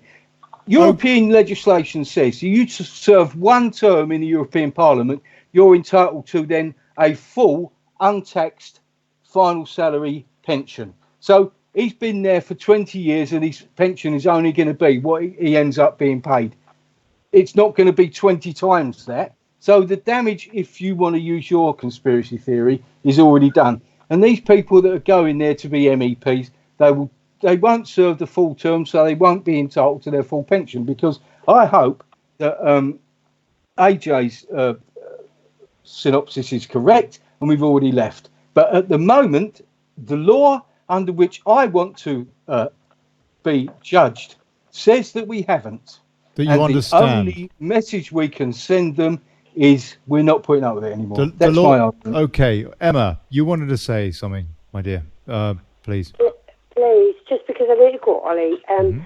What I want to say is, my understanding and my research and everything else, we legally and lawfully, and there's two jurisdictions of this country, there's legal and lawful, legalese and lawful, constitutional rights. We left on the 29th. You can't debate that. To me, this European referendum is actually putting the will of the people and the awakening of the people to the test, because if we vote as an EU citizen, you're paving your way back into the EU, and it's going to pave the way to remain. Now, we legally and lawfully left. Well, hold on a sec. Hold on. 2 points there. First of all, you say that you cannot contest whether or not we left it on the 29th, but that is precisely what's going on in a court of law. And yes. Secondly, and secondly, you say we're now putting this to the people, and it is a test on their conviction, but actually you could equally say it's a test on their lack of knowledge of the law, and it comes back to public perception, does it not? But please, I'm just making those 2 points. You're welcome to disagree with them. Please carry on. No, our ignorance is their consent. Because how can ignorance? Hold on. How can ignorance equate to consent? Because we morally do not understand the difference between legal and lawful. And a lot of people are still believing that we should be or will be tied to the EU. Lawfully and legally, under both jurisdictions, the legal and lawful system constitutionally, and the legal system with Article 50 and the acts and statutes around that, we left on the 29th. Now, what they've done, and very cleverly, all by design, this is my opinion only, they have made this European Parliament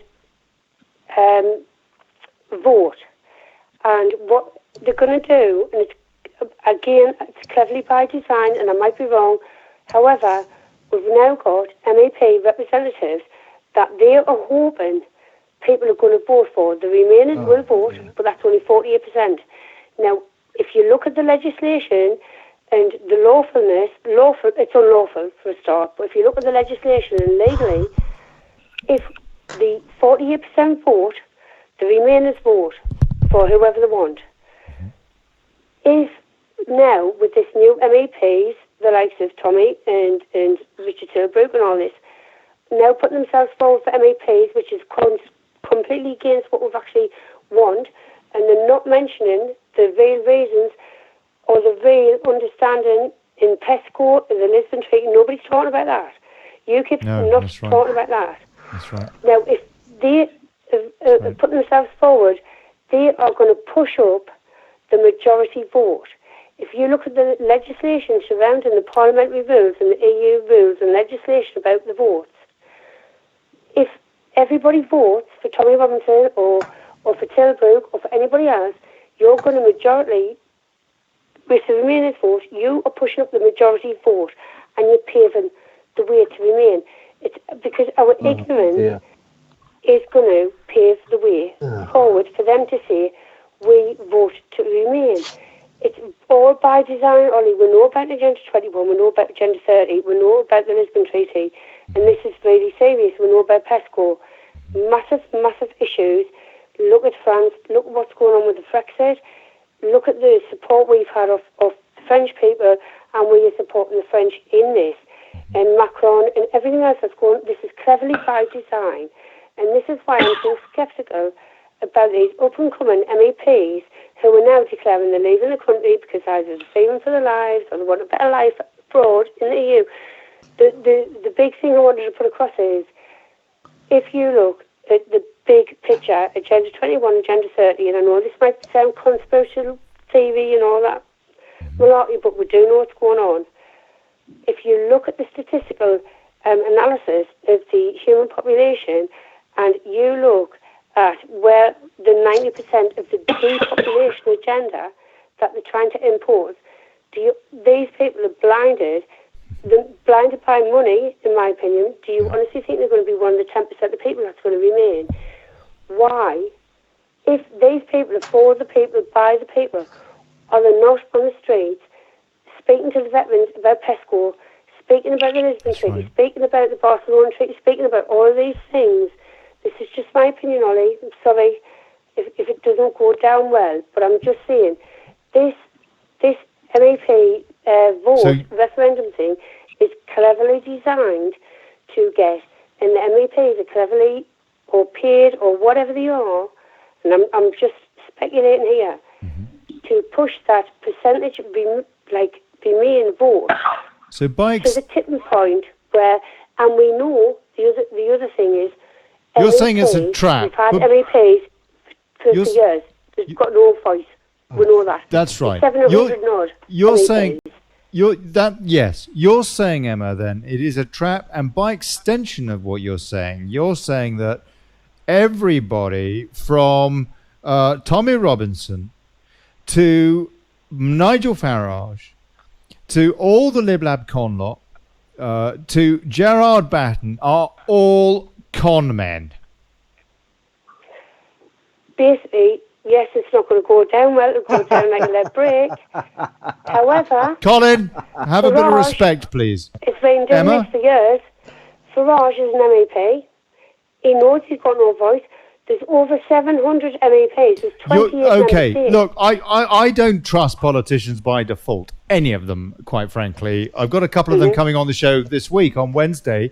But that I really like, but quite frankly, I do not trust politicians by default because I'm so jaded by the entire system. But that's slightly different to not wanting to spend any time with any of them because we're all human as well, and nothing is quite black and white.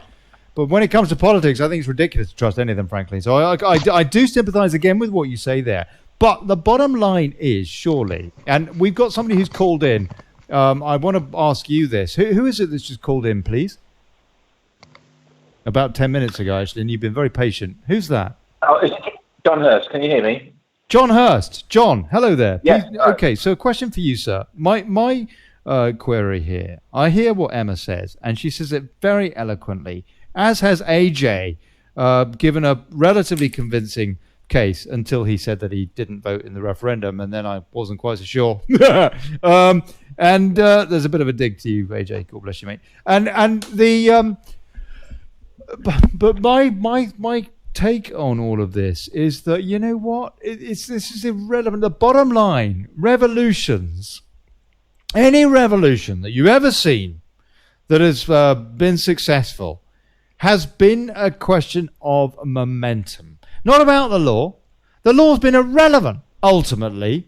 What has ultimately mattered has been bods on some central square holding up the traffic, stopping Parliament from happening, and bringing the country to a standstill. And then the revolution, guess what? It's successful. Nothing to do with anything to do with any way they ever voted. Nothing to do with anything to do with any past law. All of that is cause and effect, and that's it. That is the extent of the significance. I mean, it just seems to me historically that is the case, and then you see change because is it not the case? Is it not the case that this vote on Thursday is part of this very British revolution, irrespective of what it says in the ballot paper? I don't give a damn what it says. If people are voting for Brexit parties, they are sending a message: we do not like the EU. No, I don't know.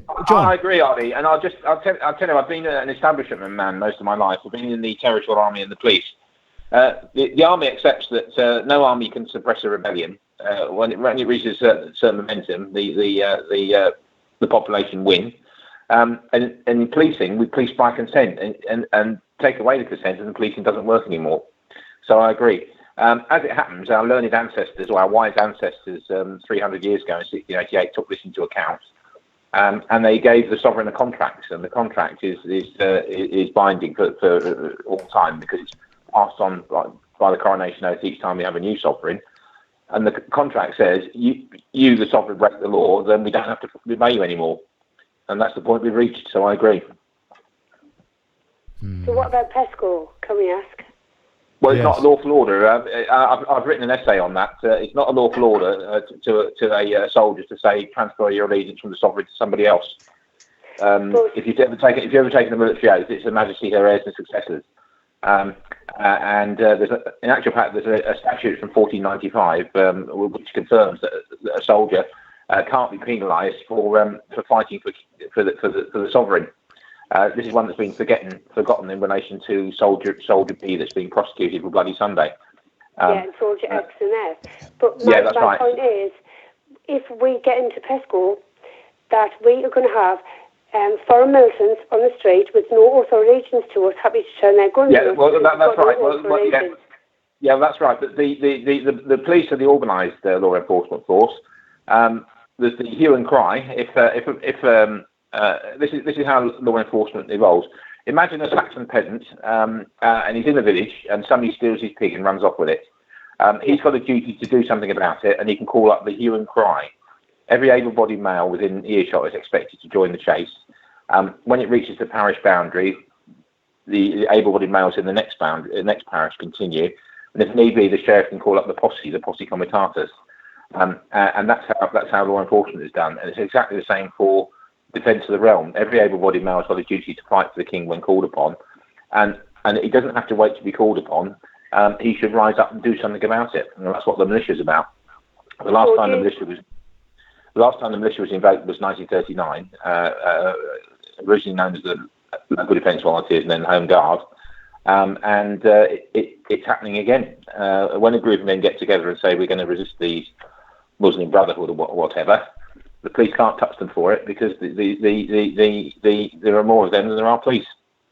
And the police has never been weaker, in actual fact, physically. You've only got to look at the state of the current shower. And the EU army, look at them. They look like Terminators. They're not even policemen. Have you seen the rig out? Yeah, so my concern is, if we we have them on our streets instead of our British Army or British vets, whatever, with also allegiance to us. What happens then? Because if PESCO goes through... If PESCO goes through, it's not a lawful order. And there's the UK Parliament, Brian Gerrish, who I'm a big associate of, have been pushing this for about 2 years, and it's now going public. And it's simply not a lawful order to transfer allegiance.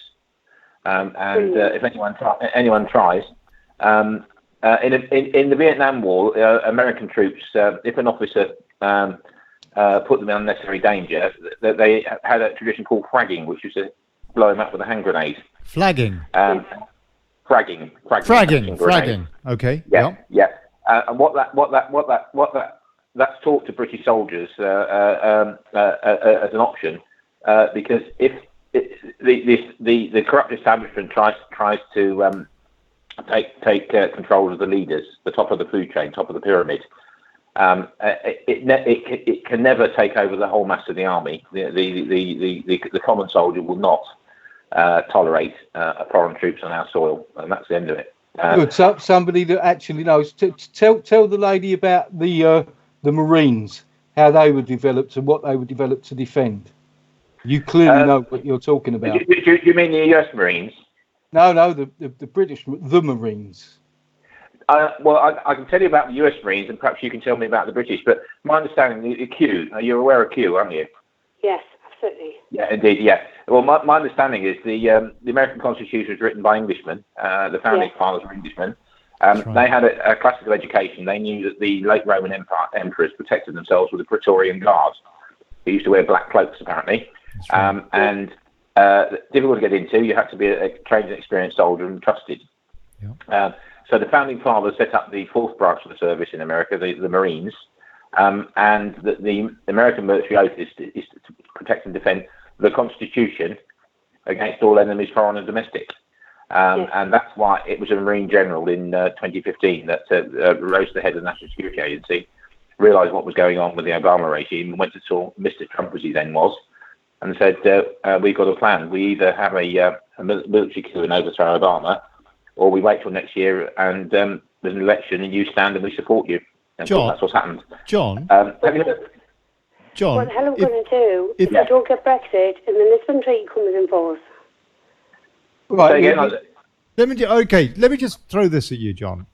What you say sounds wonderful, but it also sounds rather trusting. I mean, when you look at the reality of the military now, they're not standing up and saying, "Hold on a sec." You know, there's things going on with the UK that just isn't constitutional. I mean, for example, why is Sadiq Khan a denizen for London? Hold on, Colin. Yeah. Why is Sadiq Khan, for example, a denizen, the mayor of London? Why are we talking about Sajid Javid being the next prime minister potentially? Why? Okay, maybe that I'm being influenced by those bricks being thrown, and I'm very, very upset about that, frankly. But I'm more rounded. John, one sec, please. A more rounded point, perhaps.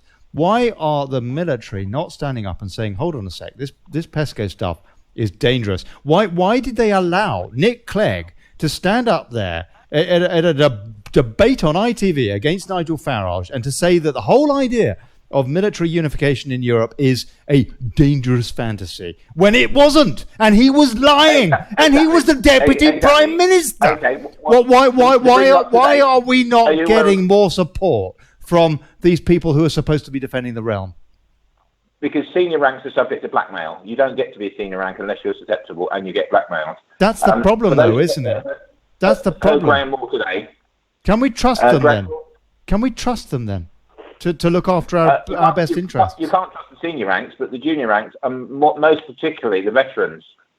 The veterans, because a veteran, as you know, military training is to build a man up. The veterans, the old school. Because it's like that with the police, isn't it? I've had lots of cops come on this show, and they're awesome, good geezers, old style police, you know, beat bobbers and all that. And they say they are scared at the kind of training that their modern day counterparts get now. Instead of going to Hinder, they're basically given bugger all training. They don't even know what their oath is.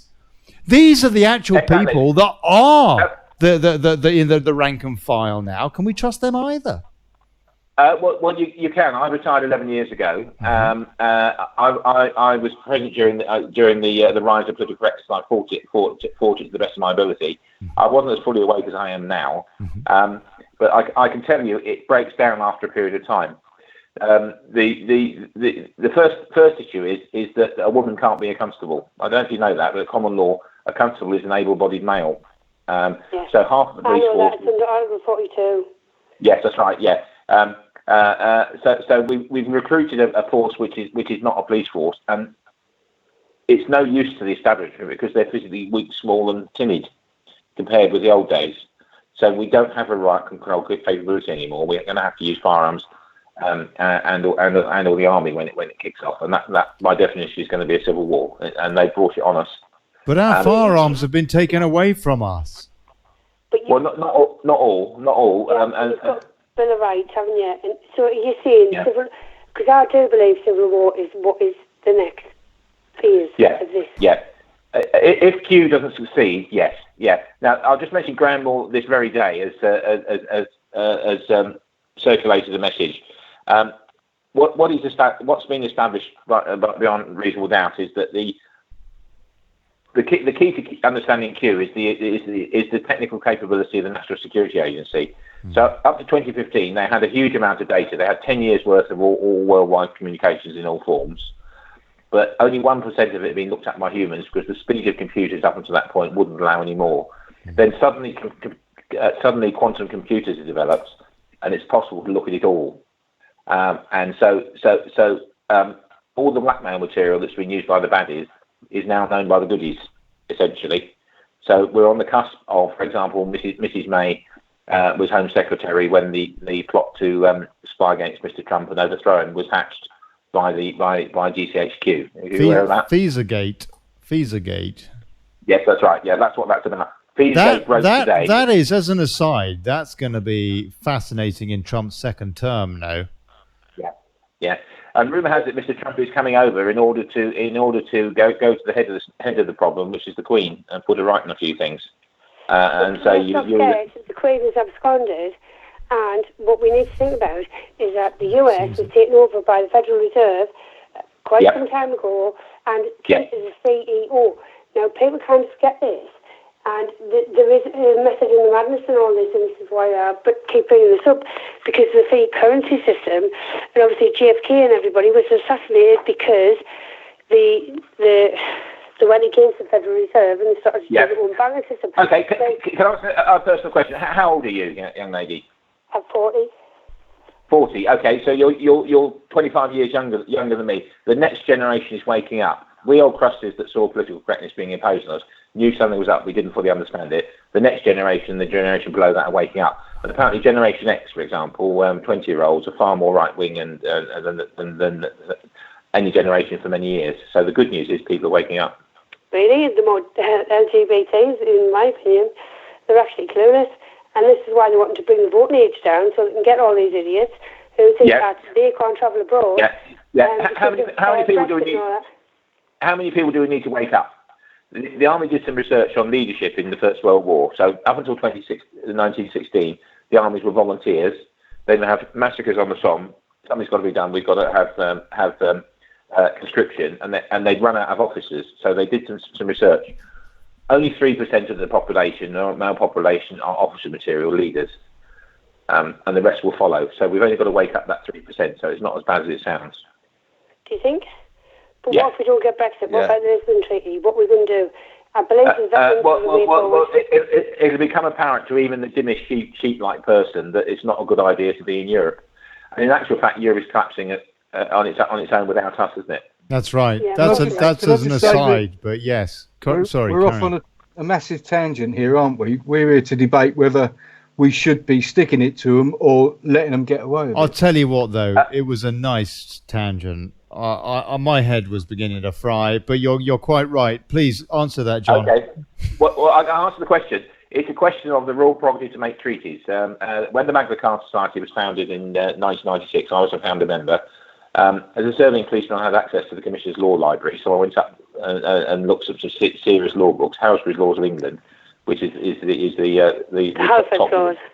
Halsbury's. You need the Halsbury, the Black. You need the Black's Law Dictionary, 4th edition. Yeah. Well, Black's is American, Halsbury's is English, so I went with Halsbury's. So the bottom line is it's good as well. Yes, but constitutional law is contained in Halsbury's. It's the court. It's the textbook the court used.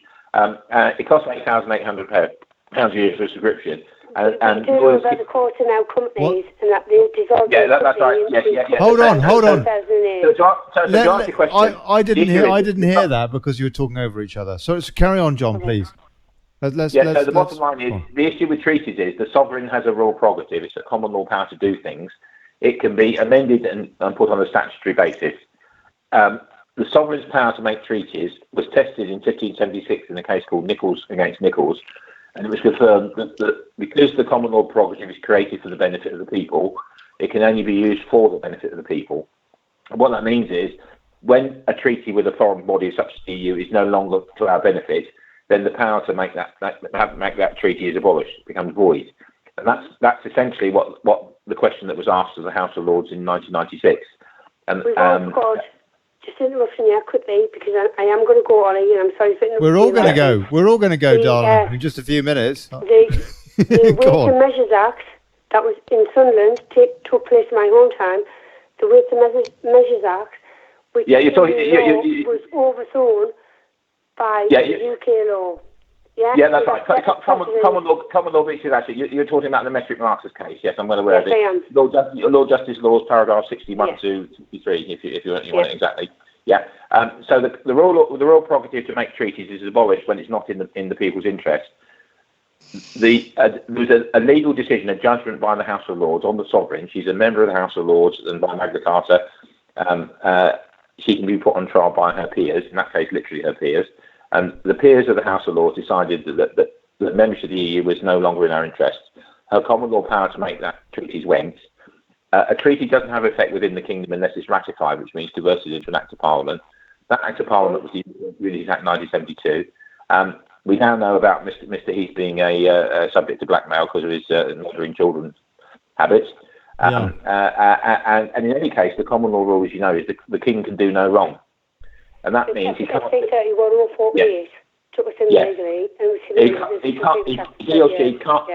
or she can't do the wrong thing, even if they want to. Yeah. So even if she wanted to sign up to Europe, she hasn't got the power to do it. And if you were to look at Magna Carta, I've got Article 61 in front of me. We've got all the rights and concessions, and we should procure nothing from anyone, directly or indirectly, whereby any part of these concessions and liberties might be revoked or diminished. Yeah, and if any such thing has been procured, let it be void and null, and we should never use it. So we've got the concept of voidness. So when you're talking about the common law principle of voidness means it's not right for soldiers to transfer their allegiance. It's not right for anybody to transfer allegiance elsewhere. It's treason, because treason is overthrowing the Constitution. Of course it is. And it really is as simple as that. I've got lots of material this on. I've been trying to get through it for some time. As I say, there's too much to take in one hit. But perhaps we can speak offline. Yes, please. Yes, please. Okay, John. just to ask you the question then. The question here tonight is, and the reason I'm here, is to debate whether or not we should be voting in the EU elections. Well, there's a principle of chivalry, which is part of our common law as well. There's no dishonour in yielding to overwhelming force, and that's the reason why soldiers can surrender at the last minute, as long as they then try and escape from the prisoner of war camp. So there's no dishonour in yielding. And that means... Can you let him speak, please, miss? Emma, let him speak. Thank you. Go on, John, please. But there is a legal concept of acquiescence and estoppel. Now, if you acquiesce, you give to something, you don't fight it, and then the other side is permitted to proceed on that basis. And the second Latin term is estoppel.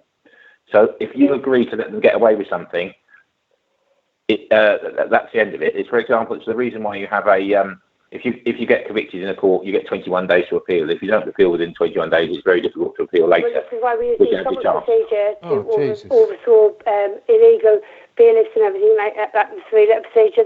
Sorry, I can't understand you.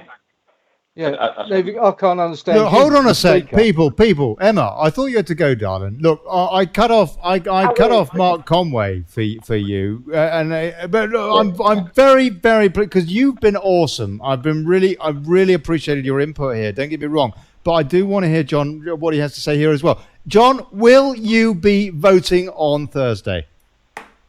Well, I will, because it's a common law right. It's part of our constitution to vote. Absolutely, it's my argument for. Colin, please let him say. Right. And the party I will vote for would be one which is for Brexit, which shows, hopefully, a majority of people don't want to be in Europe, which goes to establish the common law principle. The sovereign power to make treaties. The word is fettered, so it's not. It's limited. She can't make a treaty for us to be in Europe if the people don't want it. And the way you express it is 1996, the Barron's Committee. Then we've got the referendum in 2016. Then we've got the general election where it's part of the manifestos, and now we've got another one. So whatever happens, and I've applied to be I'm in the process of applying to be an interested party in Robin Tilbrook's case. In actual fact. And I'm going to be putting forward the issue of the Barron's decision in 1996. So it's before the court. As you know, the Supreme Court in the Brexit judgment, in a legal judgment, it's supposed to be like a scientific or an engineering process where everything has to be argued. And the key point in the judgment is called the ratio decidendi, which means the deciding ratio. So if you were to look up the judgment, the Supreme Court judgment on Brexit, go to paragraph 44, you'll find that the Bill of Rights is fully upheld, and the judges say that since 1688, the sovereign has no power to suspend the laws or the effects of laws. Yeah, but John, just quickly, just before I'm going, Ollie. You've been saying this for an hour. Well, I mean, hold on a sec. I want to hear what AJ has to say about this. AJ, what do you say to what you've just heard from John? Well, about the Housebury's Law, that's actually a good one to bring up, because Housebury's Law, it says in Housebury's Law, the administrative courts have no authority in the UK. So when you talk about magistrates' courts, they're administrative courts. Yeah, well, yeah, I'm well aware of that. If you were to Google the arrest of Judge Peake on the UK Column website, I was present when the judge was arrested for treason, and we relied exactly on that. So yes, I'm fully aware of that. But the significance of Housebury's is any legal textbook is subject to editing, and it's subject to error. And when you look at any textbook, you're picking out the legal principle. And the legal principle is the sovereign may not make a treaty which is to our detriment. But John, sorry, legal and lawful are two different things, mate. And you've got the constitutional rights kind of wrong, in my opinion, because under constitutional rights, no sovereign power or purpose or power can rule over our jurisdiction. No, you're misquoting the Bill of Rights, the oath. It says no foreign prince, personal potentate will have dominion within the kingdom, and then it says spiritual or ecclesiastical. Have a look at it. Unless lost through war. Yeah, that's right. Yeah. So basically, we're at war. No, it's unless lost at war. No, there's a legal definition of war, love. But it's not legal. I'm not talking legal. I'm talking lawful. Lawful is contractual, consensual. Yeah. Sorry, John. Say again. You're getting a bit mixed up. What happened? What happened was the Magna Carta Society first started speaking up in 2009. Then the Freeman movement came up, and a lot of Black's Law Dictionary came in, and Black's Law is American. Now, America is a common law jurisdiction. Black's Law is American, but a lot of people are mistaking Blackstones with Black's Law. Yeah, that's right. Blackstone. UCC is Universal Common Code, so it's Universal Common Code of Business and Commerce. So it's not necessarily American, it applies to commerce and business. They say it applies. The Jewish lobby that created it says it does. I say it doesn't. So that's bear in mind. Yeah. I agree, because we're kind of governed by UCC at the minute. Because the fact that we're being governed by it doesn't make it right. That's the point. Our wise ancestors introduced the concept of voidness. So the king could do I wrong. agree, but I also, under our constitutional rights, agree that no sovereign power should over or supersede our constitutional right, which is actually. Are you aware of the Crown and Parliament Recognition Act 1689? But that's an act. Acts and statutes are commerce. It's not commerce. There's an act of it's contractual. It's contractual. Acts and statutes are commerce. That's right. So is the code. So the code, that's what I mean. It's commerce.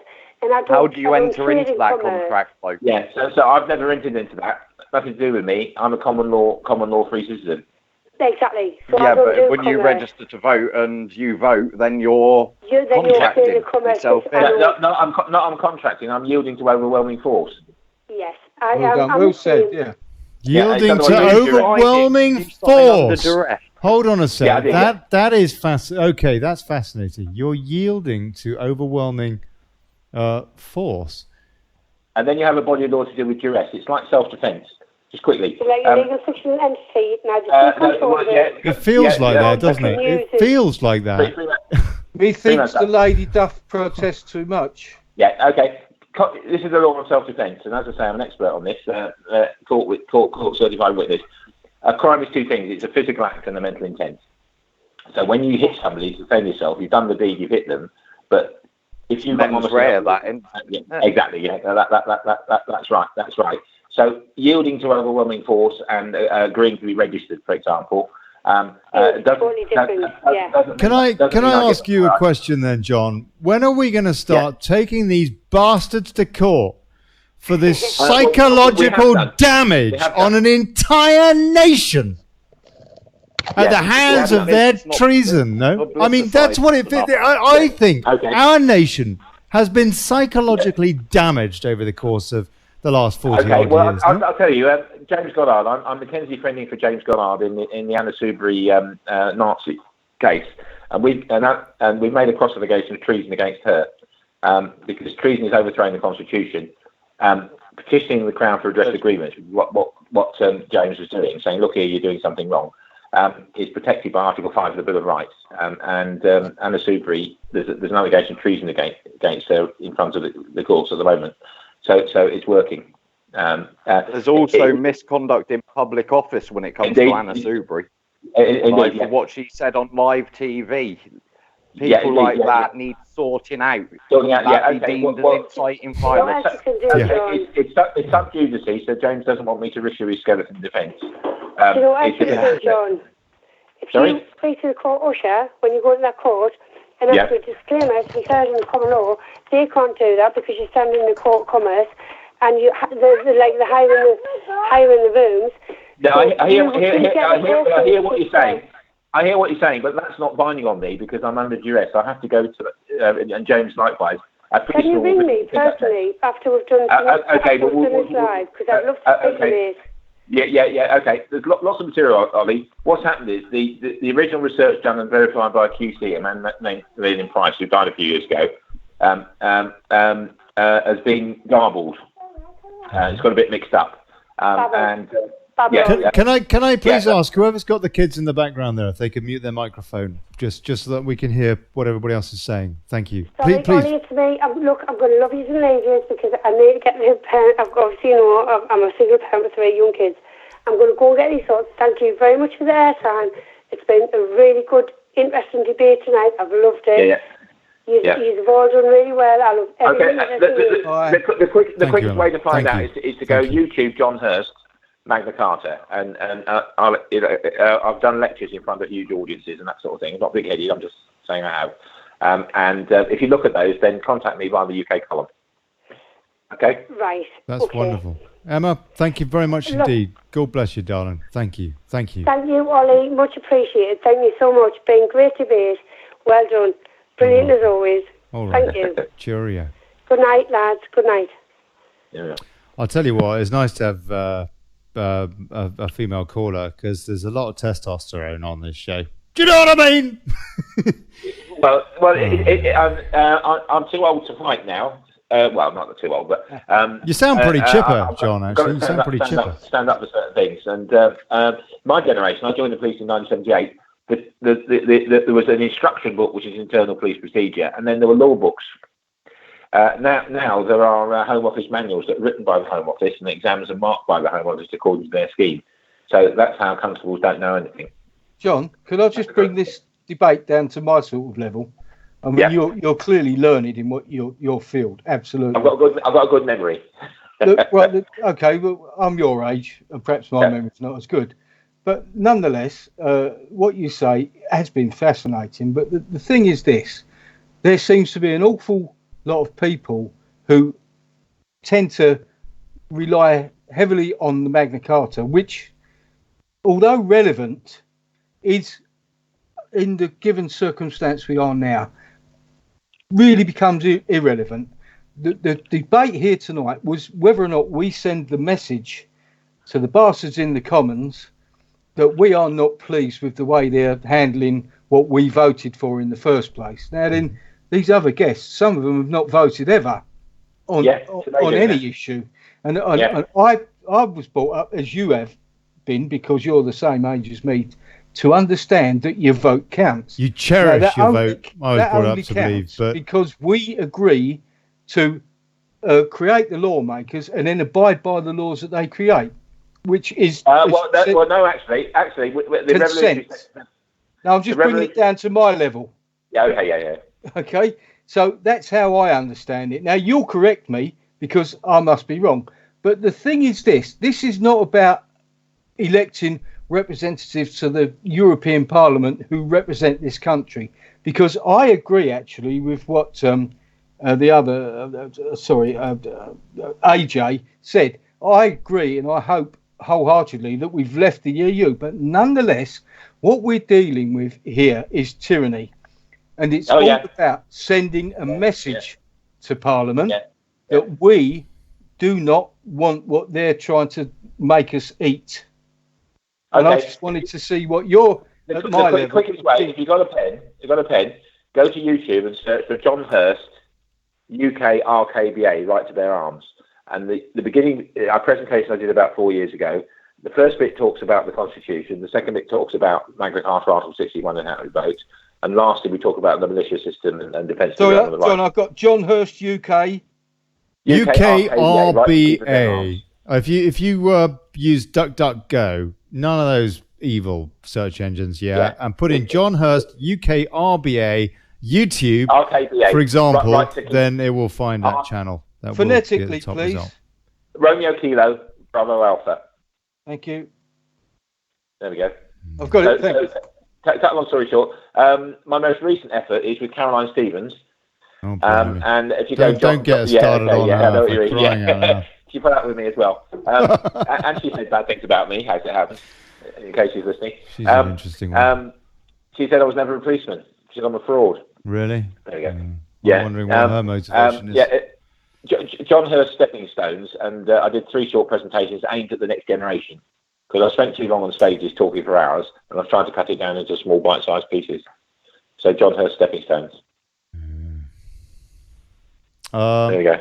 Oh, okay, all right, okay. Actually, I just put that in. That hold on a second. Okay, we got another call. Coming. You know what? I'm extending the show a bit longer. I know it's only going to be a couple of hours, but you know what? Let's just do 3 because this is interesting, no? And I'm wondering if anybody wants, and I want to hear more about AJ's take on this as well. And oh no, I've just missed a call. I do apologise. Please call back. Whoever just called, because I was about to pick it up and I didn't get there. I'll try and find your YouTube channel, John, and I'll put it in the comments. Please, you were saying. Hold on.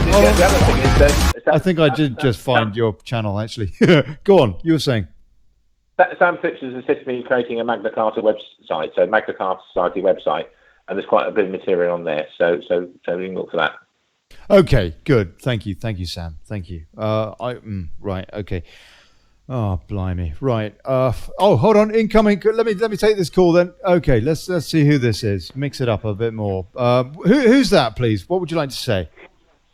Oh, hi. It's Jacqueline from Uxbridge. Hey, Jacqueline. You're welcome to the Daily Brexit. What would you like to say, my dear?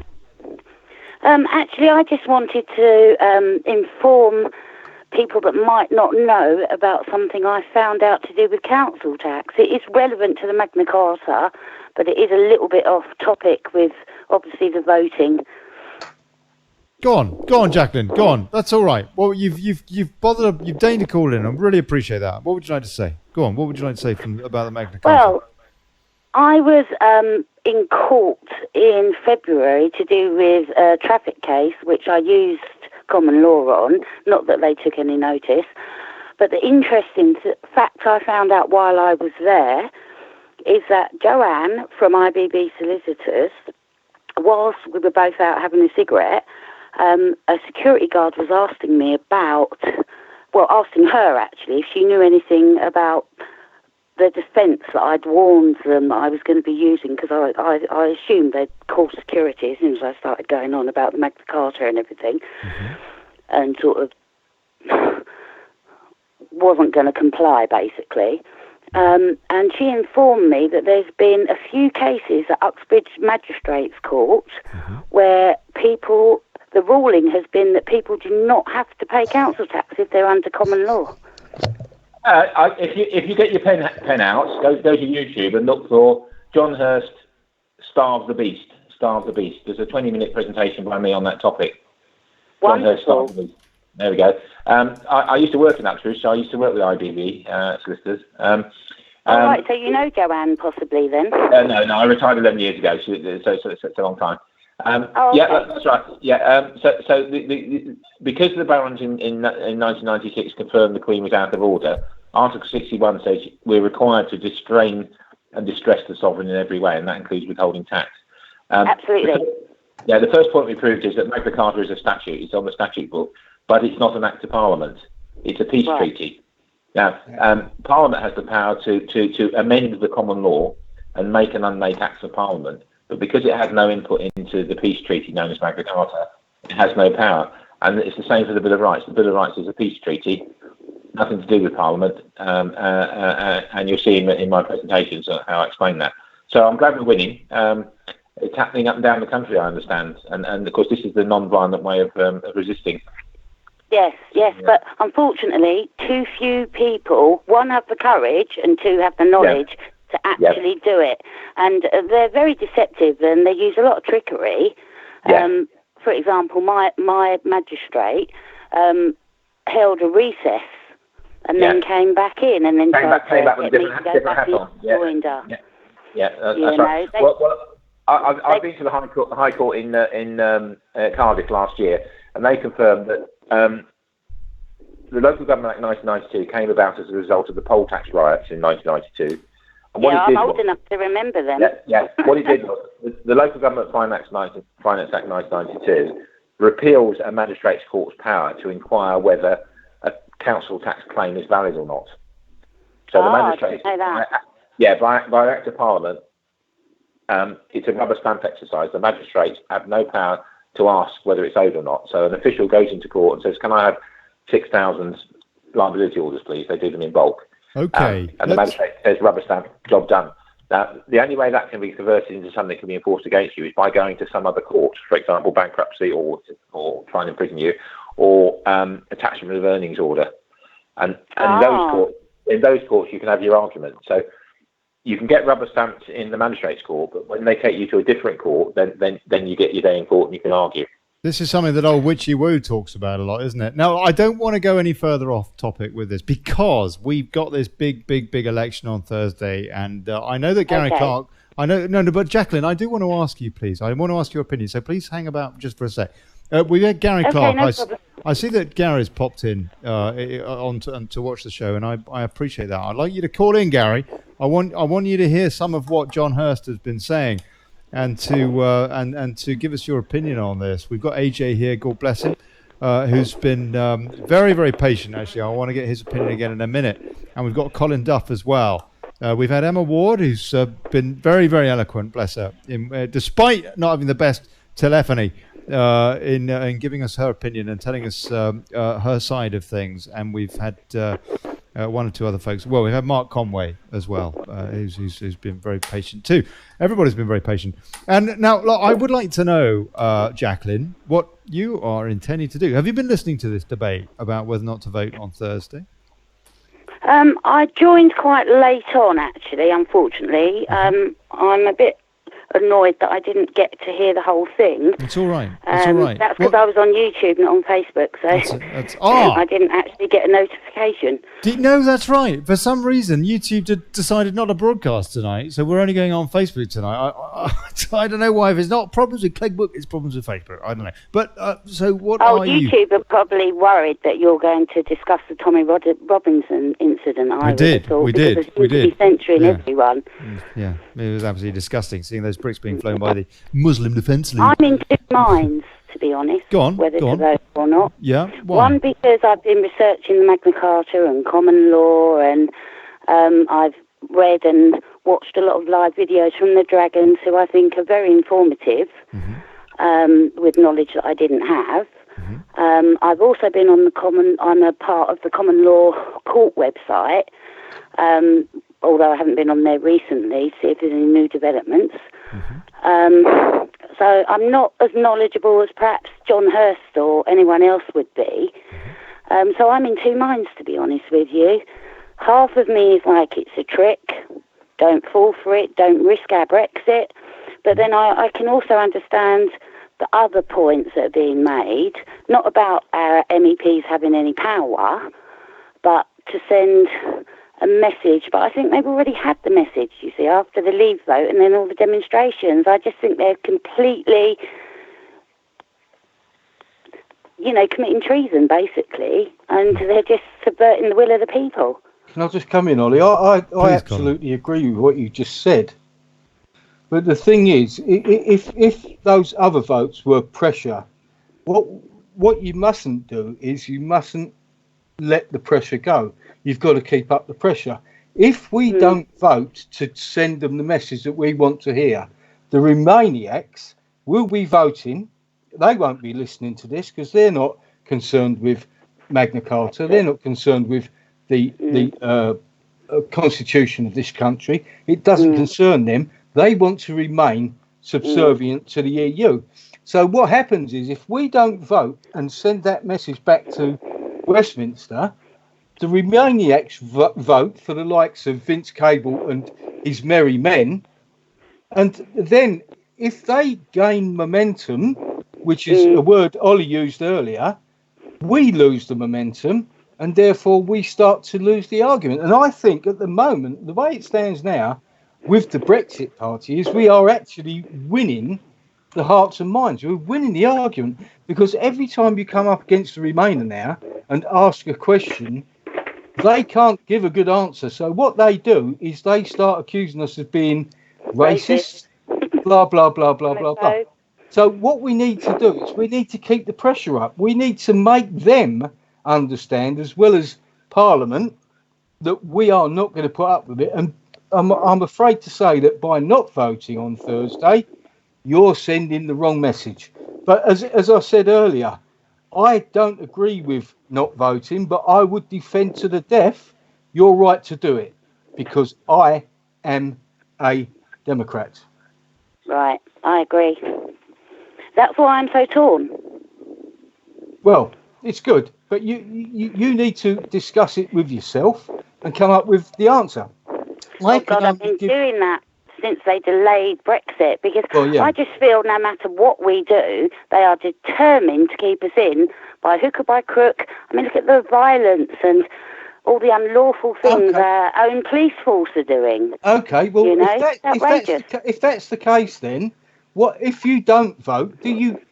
If you don't vote and the Lib Dems and the Chuckaramuna mob actually get a bigger proportion of the vote, don't you see that then these people that want to keep us in will focus upon that and say, right, we've had the election and look, the Remain people want us to stay. That's exactly what they want you to do. That's exactly why they don't want you to vote. And if you don't vote, that's the message you're sending, I'm afraid. That's my opinion. That's why I'm torn. Because on the one hand, there's the constitutional aspect, and, you know, the trickery and the treason and the corruption of government. But then on the other hand, can I ask you a question? Is correct. Can I ask you a question? When you walk around the streets, where you live in London, don't you? No, I live in out of London, luckily. Out of London. So when you walk around Aylesbury, do you wear doublet and hose and frills around your neck? No. Right, so you wear jeans and a t-shirt. I rarely go out, to be honest. I'm disabled, but okay. But if you know, when you get dressed, you don't wear doublet and hose and no, of course not. I wear normal clothes. Colin, come on, though. I mean, I don't know that is a fair analogy. I hear what you say. No. I was making a point, Ollie. I was making a point. So I think that was a little bit insulting, actually, and a bit condescending, to be honest. No, I didn't mean it. I do apologise if you. I don't think you meant it that way. That wasn't my intent at all. I accept your apology. No. Okay, I'll tell you what. I was going to say, on the one hand, you want to live by some of the Magna Carta, but then you don't want to abide by the rest of it. The bit that inalienably gives you the right to be self-determined and taxes. So you know what the argument you're putting forward is duplicitous in a way. Whereas, because I'm torn. I've already stated I'm torn. I don't know what's confusing about that, to be frank.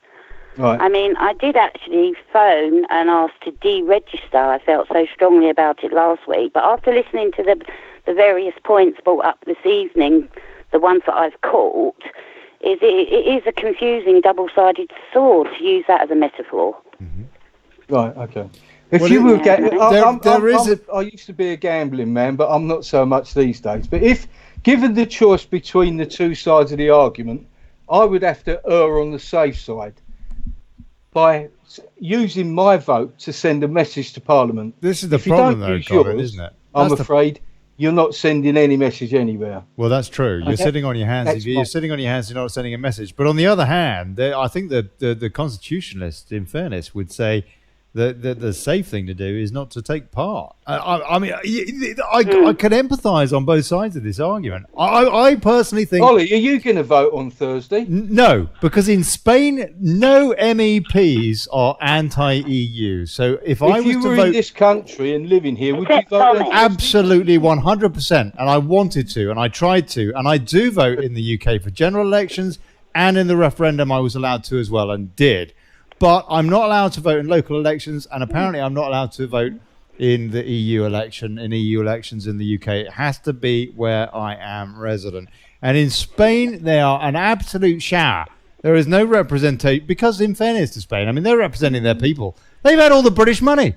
They've had everybody else's money come in. So, yeah, of course they're pro-EU. There's not a single Eurosceptic MEP in Spain. It's not like France. It's not like Germany. It's not like the UK. It's not like Holland. It's not like anywhere else.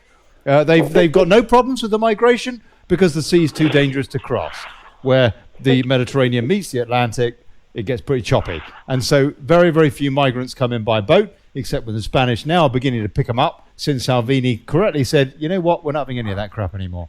So Spain is in a very, very different position. And they are also incredibly brainwashed in Spain. The media in Spain makes the BBC look relatively balanced. It's quite incredible.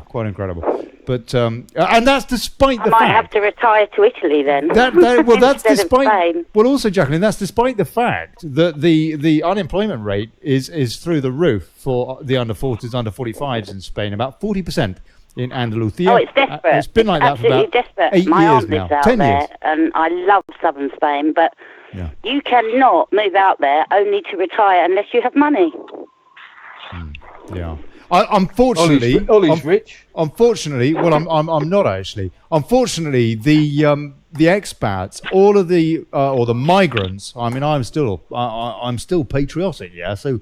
I don't understand why they're called expats, actually. But all of the English folks that I know in Spain are vehemently pro-EU. None of them are Eurosceptic. They basically are very, very happy for British money to be transported to where they've decided to live in Spain and for it to benefit them there. And meanwhile, my 86-year-old mum back in the UK, I don't even know if there was some sort of an emergency if she would get a hospital bed. The equivalent of the NHS, the equivalent of the NHS in Spain is superb. It really is. Spain is done, and Spain is bankrupt, by the way, despite the fact that they've had tens of billions in profit, net profit from the EU off the back of Northern European countries, and particularly, for example, the UK. Whereas in the UK, as I said earlier in this show, we've paid what? half a trillion, 500 billion pounds into the EU. And I think in the case of Spain, they've paid in about 20 billion, 30 billion, something like that. They didn't pay a cent until just a few years ago. That is how they have bought Spain. And that's the reason, Colin, why I will not be voting in Spain, because there are no MEPs that are, basically on the side of what is fair, i.e. not theft. But in fairness, they are doing what politicians should do, which is representing their people. And I think it's about time we saw that with the British. AJ, what have you got any? Have you had your opinion in any way changed through what you've heard from John Hurst, who has, I think, given a pretty eloquent pitch for going out to vote, and actually has, I think, said that your take on the Constitution maybe isn't entirely accurate? Well, to be honest with you, my opinion ain't changed on it one bit. If anything, some of the things that John Hurst has said actually reconfirms my opinion.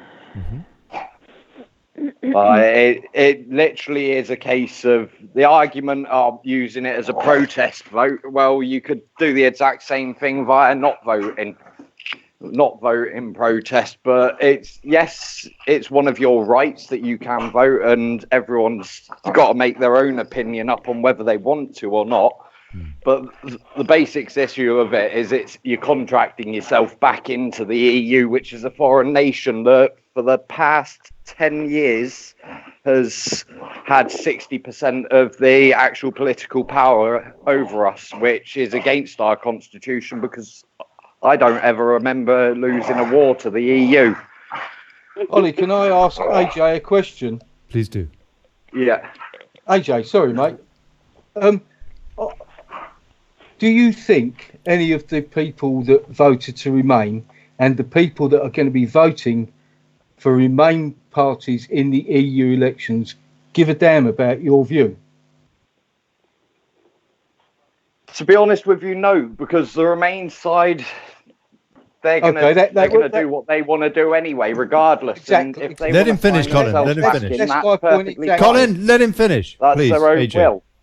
No, now, the problem is you asked him a question. Let him finish the answer. Go on, please. If you contract yourself back in, you really and truly are losing any chance to remedy it through the courts, because you will have consented to it.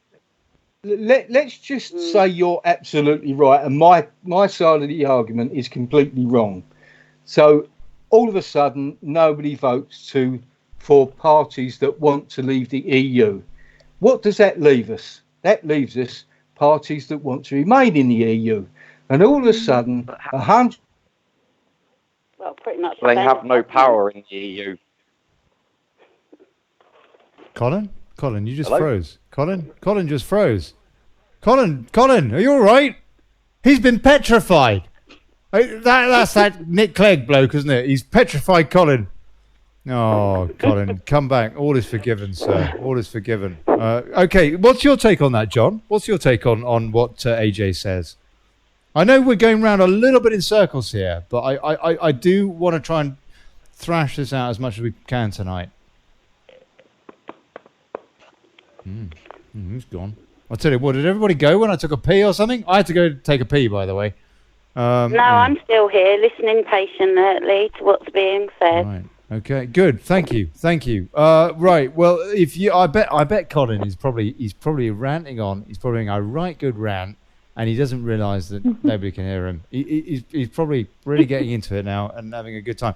Actually, he's just gone, so he'll probably call back. And there you go. If you do want to call, look, I'm gonna carry on for another half hour, for just under half an hour. because hey, it's a big week, and I think this is all very, very fascinating indeed.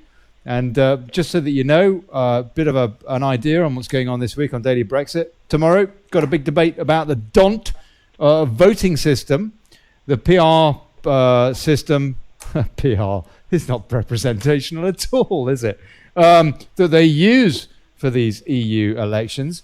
And Chris Boozy is going to be coming in to tell us about that. And I don't know if anybody of you saw the post that I put out, which was just copying his post the other day. But that was fascinating, I thought.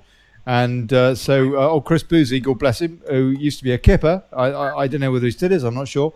But he is going to be coming in to explain the DONT voting system, because he is concerned that perhaps people, if they are voting certain ways, that they may not get the result that they think they're going to get. And I want to discuss that with him to find out, because, again, it's something that maybe we need to know before we go to the polls on Thursday, if off the back of tonight's show you are so inclined, like me, by the way, just not here where I am. But in the UK, oh yes, I would absolutely be voting for a Brexit party for one or other. And Wednesday, I've got a big UKIP versus Brexit party night going on. And I'm hoping that Piers Walshop is going to be here, to be confirmed at the moment, but I'm hoping so. And Bill Etheridge is definitely going to be here for an hour of that, and hopefully Piers for another hour. I don't know. I've got to confirm that with him.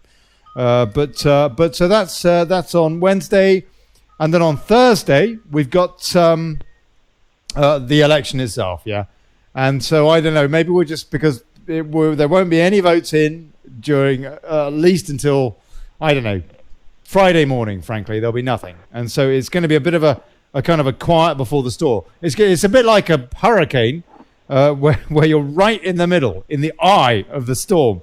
That's kind of what it's going to be, a little bit like on Thursday for the show then. But maybe I don't know. Maybe we'll just have a bit of fun on Thursday or something. But I'll do some kind of a show. And then on Friday, I will be doing a show. I don't normally on Fridays, but I will be doing this Friday. An analysis. Hopefully, I guess we'll know by then what the results are. And we'll be considering what's going on elsewhere as well. I'm not sure when they go to the polls. If anybody knows, please, in France, particularly interested to know what the deal is with France as well, apart from the UK, because hopefully they're going to send out a big message, a little bit like us with LibLabCon, or with LabCon at least, with Macron. And Le Pen is tipped to do very, very well, and that will be fascinating. So anyway, all of that analysis hopefully on Friday, and so extended shows all this week basically. So that's us. We've had somebody call back, but Jacqueline, what were you saying? Please? Don't know. All right. Who's me, Colin? Hey, Colin. Good on you, man. Good on. I don't know what happened there. I don't know what happened. You got cut off. You froze. We thought you'd been petrified. Hey? The point I was trying to make, the final point, I guess, because we run out of time, was I put to AJ, let's assume, for argument's sake, that I'm completely wrong and he's completely right. Yes. I'm prepared to concede that. Mm-hmm. But if the other people, the centrists, who will not even take part in this debate because they don't want Brexit to begin with, if they are seen to be the biggest gainer on the EU elections, mm-hmm. Where does that, if we don't vote because we agree with AJ, where does that, what happens then is that the message that is sent back to Westminster is completely the wrong message. And this is what I was saying earlier. I would sooner edge my bets. If it turns out that AJ is absolutely right and we left on the 29th, which I long for more than anything in the world to be correct, mm-hmm. That's fine. But if it turns out we haven't, in common law or in British law legislation, we are then handing the mandate back to the Remainers. And that's, I'd sooner register the vote as a message to Westminster than not register the vote as a message to Westminster. Yes. Stephen C. Palfrey says you have to make up your own mind from the information available. And yes, I completely agree with you, Stephen. Absolutely, well said. Debbie Shaw, given all the rigging, it's a shame there isn't a common way of instant tallies computerized as we voted. Pretend we live in a modern and honest world. Angie Mace not letting us know the result until Sunday. Oh, is that the deal, Angie? Is that the deal? Ah, okay. Well, if that's the case, I will be doing a show on Sunday night. As soon as the result is out, I will definitely be doing a show for that one. Maisie MZ, Claire Fox, is a candidate for the Brexit Party. She is an ex-communist, supported the IRA. She doesn't want child porn censored. That's right, Maisie. That is correct, as I understand it. I think her point, in fairness to her, well, I don't know if there's anything fair about that actually, but I think that her point is that she is a hyper believer in free speech, and but I don't know. I don't know whether that's been misconstrued by the media. I don't know. That is quite incredible if that is true. Kevin Gibson, how do we know it won't be rigged for Lib Dems to win? That's a very good point. Colin? I absolutely agree, but if we look at the amount of people that are backing the Brexit Party, and there is some sort of fudge or rigging of the result, we have got recourse. But if on the diametrically opposed opinion to mine, there's enough people that say, hark back to the Magna Carta and then stop people voting, then heads we win, tails we lose, isn't it? You're in a no-win situation. It's the perfect storm. We all want to leave the EU, and some of us believe that the way to do that is to have our votes registered, and some of us believe the way to do that is not. But I would sooner have my vote registered than not. As a protest, call it what you like. I prefer to say I'm sending a message back to Westminster, to these thieves and vagabonds who occupy the seats of power in this country. And the only thing they seem to understand, they do not understand, or they choose willfully to ignore Magna Carta. But what they do understand, like that coloured girl that got ousted in Peterborough, they do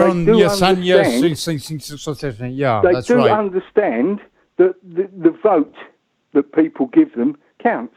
And they're all career politicians, aren't they? So if they get the point from the EU, the message from the EU, they will be fearing for their lives. And a lot of them are now, come the general election.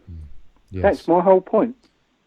We've got Jacqueline here, and we've got somebody else. Who's there, please? It's me. Hey, me. What would you like to say? Yeah, my name's Jill. Hey, Jill. Hello, Jill. What would you like to say? Well, I just wanted to agree with Colin Duff, is it? Yes, that's right. That's right. Yeah, because whether we like it or not, this vote is going to be taken as an opinion poll. And people will crow about it on whoever does best. So I think it's a chance for Brexit voters to have their voice heard, because the MSM aren't going to give us a lot of voice, unfortunately. I think there's a terrible bias there. But they will discuss the referendum result. And so I think that if there's a good showing for Brexit parties, then they'll have to discuss that. And this point about momentum, I think psychologically is very powerful. Yes. So that's my feeling. I think also the Lib Dems might do well, because I think they'll pick up some disaffected Labour voters. I agree with you. Because Labour has been a bit ambivalent about the referendum, and Lib Dems certainly aren't about leaving Brexit. So I think that quite a lot of Labour voters will vote for Lib Dems, and if Lib Dems really get up there, they'll be crowing about it. And also they'll be using it as proof, look, the mood of the country has changed. So I think it's an opinion poll in many ways. You know, I have to say, AJ, that it's very, very hard to disagree with that logic. All of it, I would agree with that Jill just said. Would you? No. Yeah, there's. When you're saying about the opinion poll sort of thing with the election, it's an election, not a referendum. Now, this election for a foreign nation, them saying it as an opinion poll, well, they could argue the fact that everyone who took place in it agreed to be EU citizens. So they could take all the voters into account under that opinion.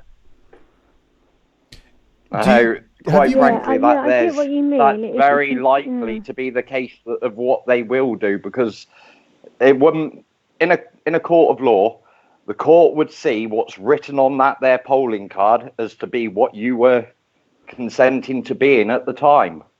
And the fact that it's EU citizens that it's for, it clearly states that on the polling card that it's for EU citizens. So you are contracting as an EU citizen. It's no easier said than that. But the problem we have, I agree that you're never going to fully get everyone to go one way, because everyone has their own free will, and that's the way it should be. And because we don't, and because we're not, the right to make their own decision at the end of the day, no matter what anyone tells them. And also because we don't have the knowledge. We're not taught civics in school. Jill, have you been listening to the debate? Have you heard AJ's points about? Yes, I get what he's just said. That it's not a referendum. It's a vote to elect people. But have you heard what he was saying earlier about the fact that if you vote, in his opinion, what you're doing is you are essentially condoning the EU. Yeah. Well, I mean, I'm miffed about voting. It's like I do it with resentment. Yes. But there's another point to think that the Brexit Party and UKIP, actually, they're unequivocal. You're voting for people that want to leave the EU, and so that voice is being heard in Parliament. However weak in the EU Parliament, it's still being heard. I would argue other about Farage, to be honest with you. He's not arguing that he wants, he's saying that he wants to leave, but in actual fact, he quite likes the benefits he receives from being in there. He is pledging. He is pledging a WTO Brexit. I can only go on what his Brexit Party says, and then it's to leave no deal. And so is you. It's not no deal, Jill. It's not no deal. It's a WTO deal with ancillary deals. Yeah, true.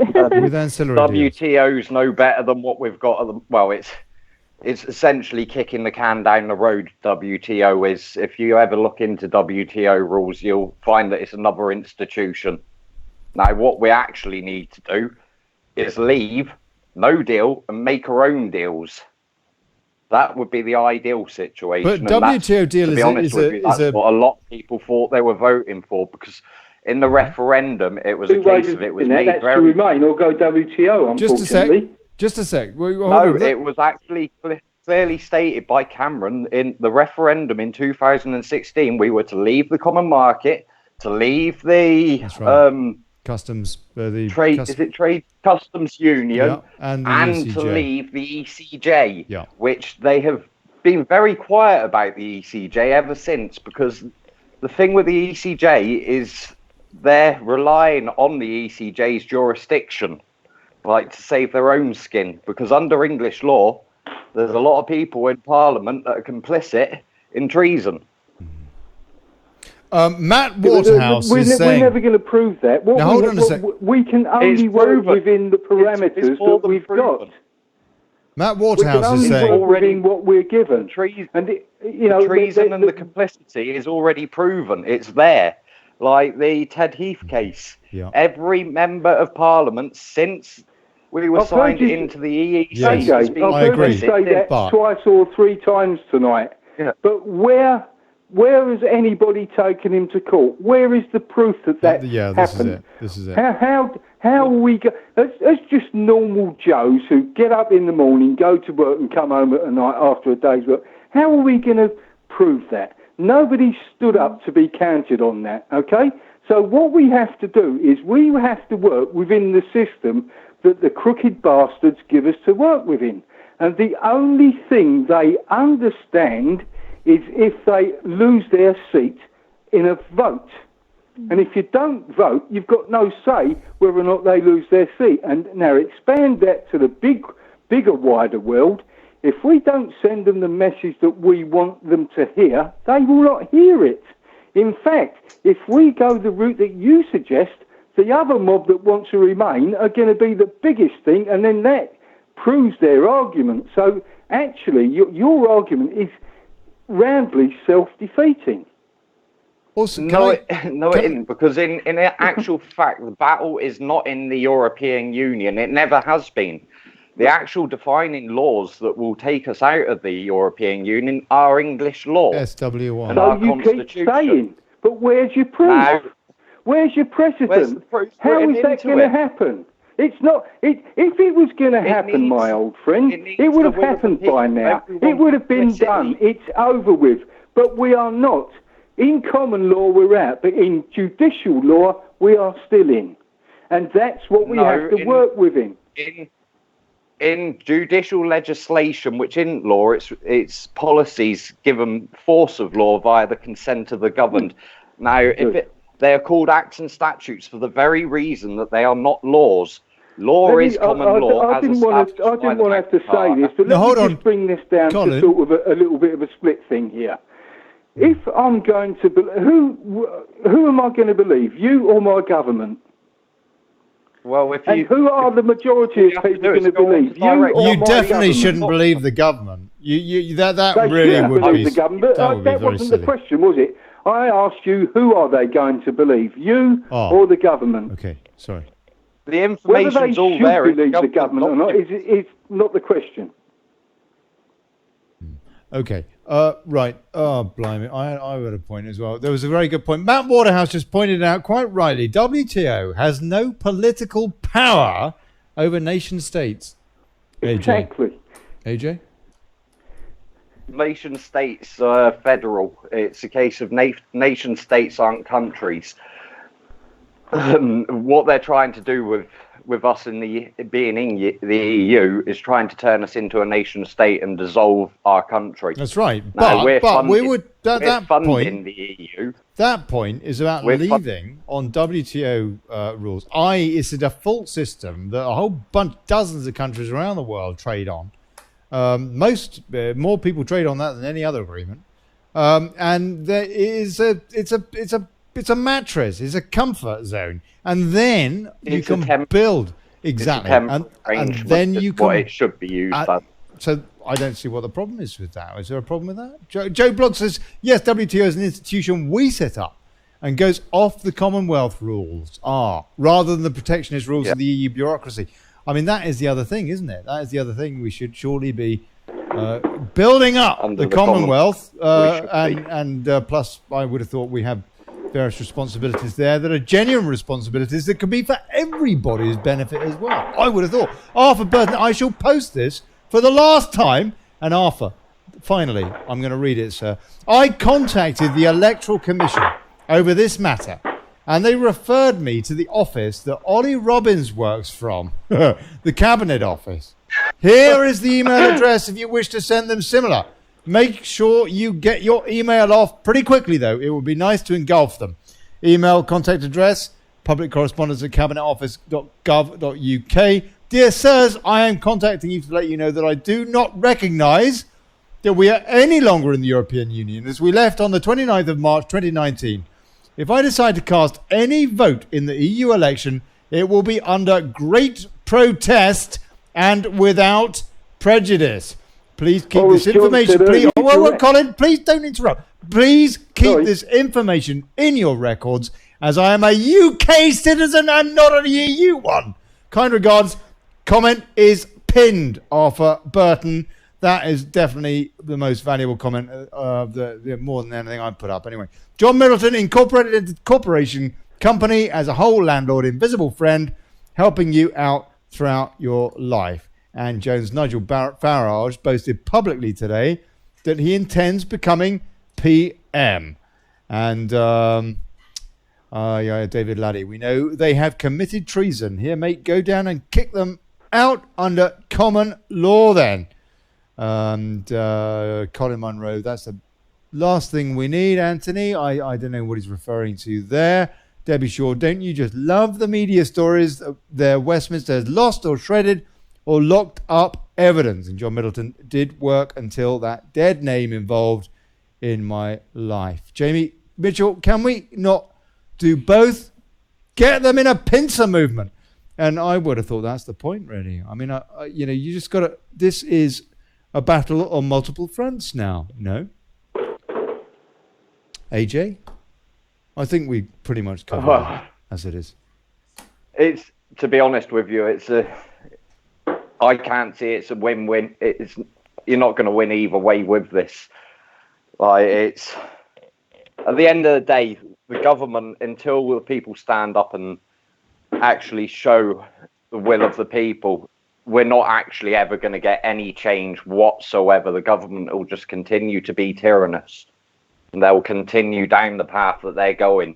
It literally has come to the point where it's the people that need to do something, and this here complying with their game and their system hasn't got us anywhere. And saying the votes matter, well, if votes mattered, what happened to us leaving it back in 2016? Because what quite frankly should have been done by Cameron is the day after the vote, he should have been on the phone to the European Union in the morning and telling them without no uncertainty that we are leaving. Well, Jill's take on this... And we should have left there and then on... Yeah, but okay, we know all that Jill's take, for example, is that we are keeping the momentum up. And I would add to that and say that this is going to be very important, very valuable come the next general election. The next general election is not that long away now. Not that long away. And people will be referring to the last big election prior when they vote for that. And they will be looking at this election as a reference in ways that they might decide to vote in that general election, no? They're actually planning on taking away voting before long. This is under the Lisbon Treaty that they intend to remove voting. So this is why, I don't know if it's Hofstad, the bloke with glasses that's always shouting that you must give over more of your sovereignty. Oh, yeah. Yeah, that's the Hofstad, yeah. Yeah, well, it's literally a case of they want you to elect MEPs for another 5-year stint, because that takes us well into the Lisbon Treaty being rolled out even further on us. They've been rolling it out for years now. How is the Lisbon Treaty legal, though? Okay, AJ, how is it's an agreement, not a law. Any old crap from those EU lot. I agree. I agree absolutely with what Arthur said. I do not recognise the EU as having any authority over me as a British citizen in any way whatsoever. Off the back of the referendum. Never mind the 29th of March, off the back of the referendum in 2016. As far as I'm concerned, that was it. They can bugger off. I don't give a damn what the EU says in any way, shape or form. They can shove stuff like Articles 11 and 13 up their arses. I don't give a damn what they have to say. Oh, I have to be a bit careful where I am based in Spain. Because Spain... Hold on, Colin. Hold on. Let me finish, please. Because Spain, they're still a bunch of remorons. They don't know what it's about. They do not understand the EU fascism they're seeing. And guess what? They're also, they're so bloody immersed in Franco until recently anyway. Frankly, they need to grow up. But so far as the British are concerned, we do. We've said it, and we've said it. As far as I'm concerned, I do not recognise the EU as any governing council over me in any way, shape or form. But this vote is a way. It's a way, AJ. So stick two fingers up and say, we will do everything in our power to kick you in the nuts and to kick the status quo and the British government, SW1, in the nuts. And the Labour Party, because they're a bunch of bloody Blairite idiots with just some bloke that they don't want in charge. I agree with what you're saying there. It's just the thing is, what you're doing is you're giving them a kick in the nuts at the same time as handing authority over to them. Yeah, but it's sort of like you're giving yourself double jeopardy there in some respects, because you're giving away one thing while shouting about it, basically. Yeah, but I mean, you think about UKIP. I mean, why we got a referendum in the first place, why Cameron had to really do it, was because of the pressure of UKIP and the way that they were voting UKIPers in the EU election, and the amount of votes going in there, and that put pressure on, and that was through the EU process. I'm not advocating the EU process, but it had an effect. It wasn't. Is anybody familiar with the poem by Dylan Thomas called "Rage Against the Dying of the Light"? No. What you should do is you shouldn't let them get away with it, and the only way we can tell them we don't want them to get away with it is by using what AJ describes as something that's not going to exist in 5 years' time. So let's use it while we can. Mm. Let's use the vote. Let's have, not God-given right, but it's our legal right. A moral and in some right? countries, it's a legal obligation to use your vote. Yeah. The problem is when you're taking part in this, you're creating joinder and giving them the authority to remove the votes in so many years down the line. That's what's going on here. We've gone out, and now the government are trying to tie us back in. So the EU then, how well versed are they in the Magna Carta? The EU people. What do they think about Magna Carta? They clearly dislike. They don't give a fig. They don't give a fig. They don't give a fig about any of it. All they want, they're just a bunch of fascists, and all they want is everybody's money and gravy train, we can and that's send the message basically that it. we don't want their EU by. We've got two ways of doing it: shoving Magna Carta up their arse, or shoving votes up their arse. And I know which one I prefer, because I know which one they'll listen to. Well, you know what? The bottom line, folks, is whether you vote on Thursday or not, it's going to implode. And good riddance. You know what I mean? I want to thank everybody who has taken part tonight in this show. And I'm just wondering, is my software going to work? Yeah, okay. Ah, blimey, I'll tell you what. I want to say a big cheers to my special guests tonight, AJ and Tyler, and Colin Duff, for a fiery debate. We had Mark Conway pop in, Emma Ward, John Hurst, we had Jacqueline, and we had Jill.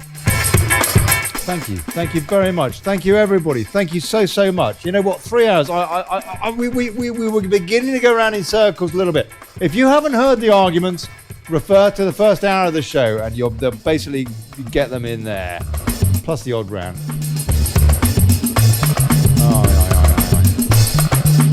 Tomorrow, the DONT voting system. If you are going to vote, then you need to know how that works. Yeah, the EU reckon it's some sort of representation. We know it ain't. Chris Boozy is going to be popping in. He's always good value, Chris, and he's quite a learned chap. And then on Wednesday, UKIP versus BP, the Brexit Party. Got hopefully Piers Woshop. Actually, I've got to confirm that with him tomorrow from UKIP, and Bill Etheridge, Brexit Party. Both on the show at separate hours. All the shows this week are extended. I'm going to be doing shows as soon as the results out as well, so I don't know when that is. Apparently it's Sunday. I'll be doing something off the back of that. We can analyse that. Oh, God.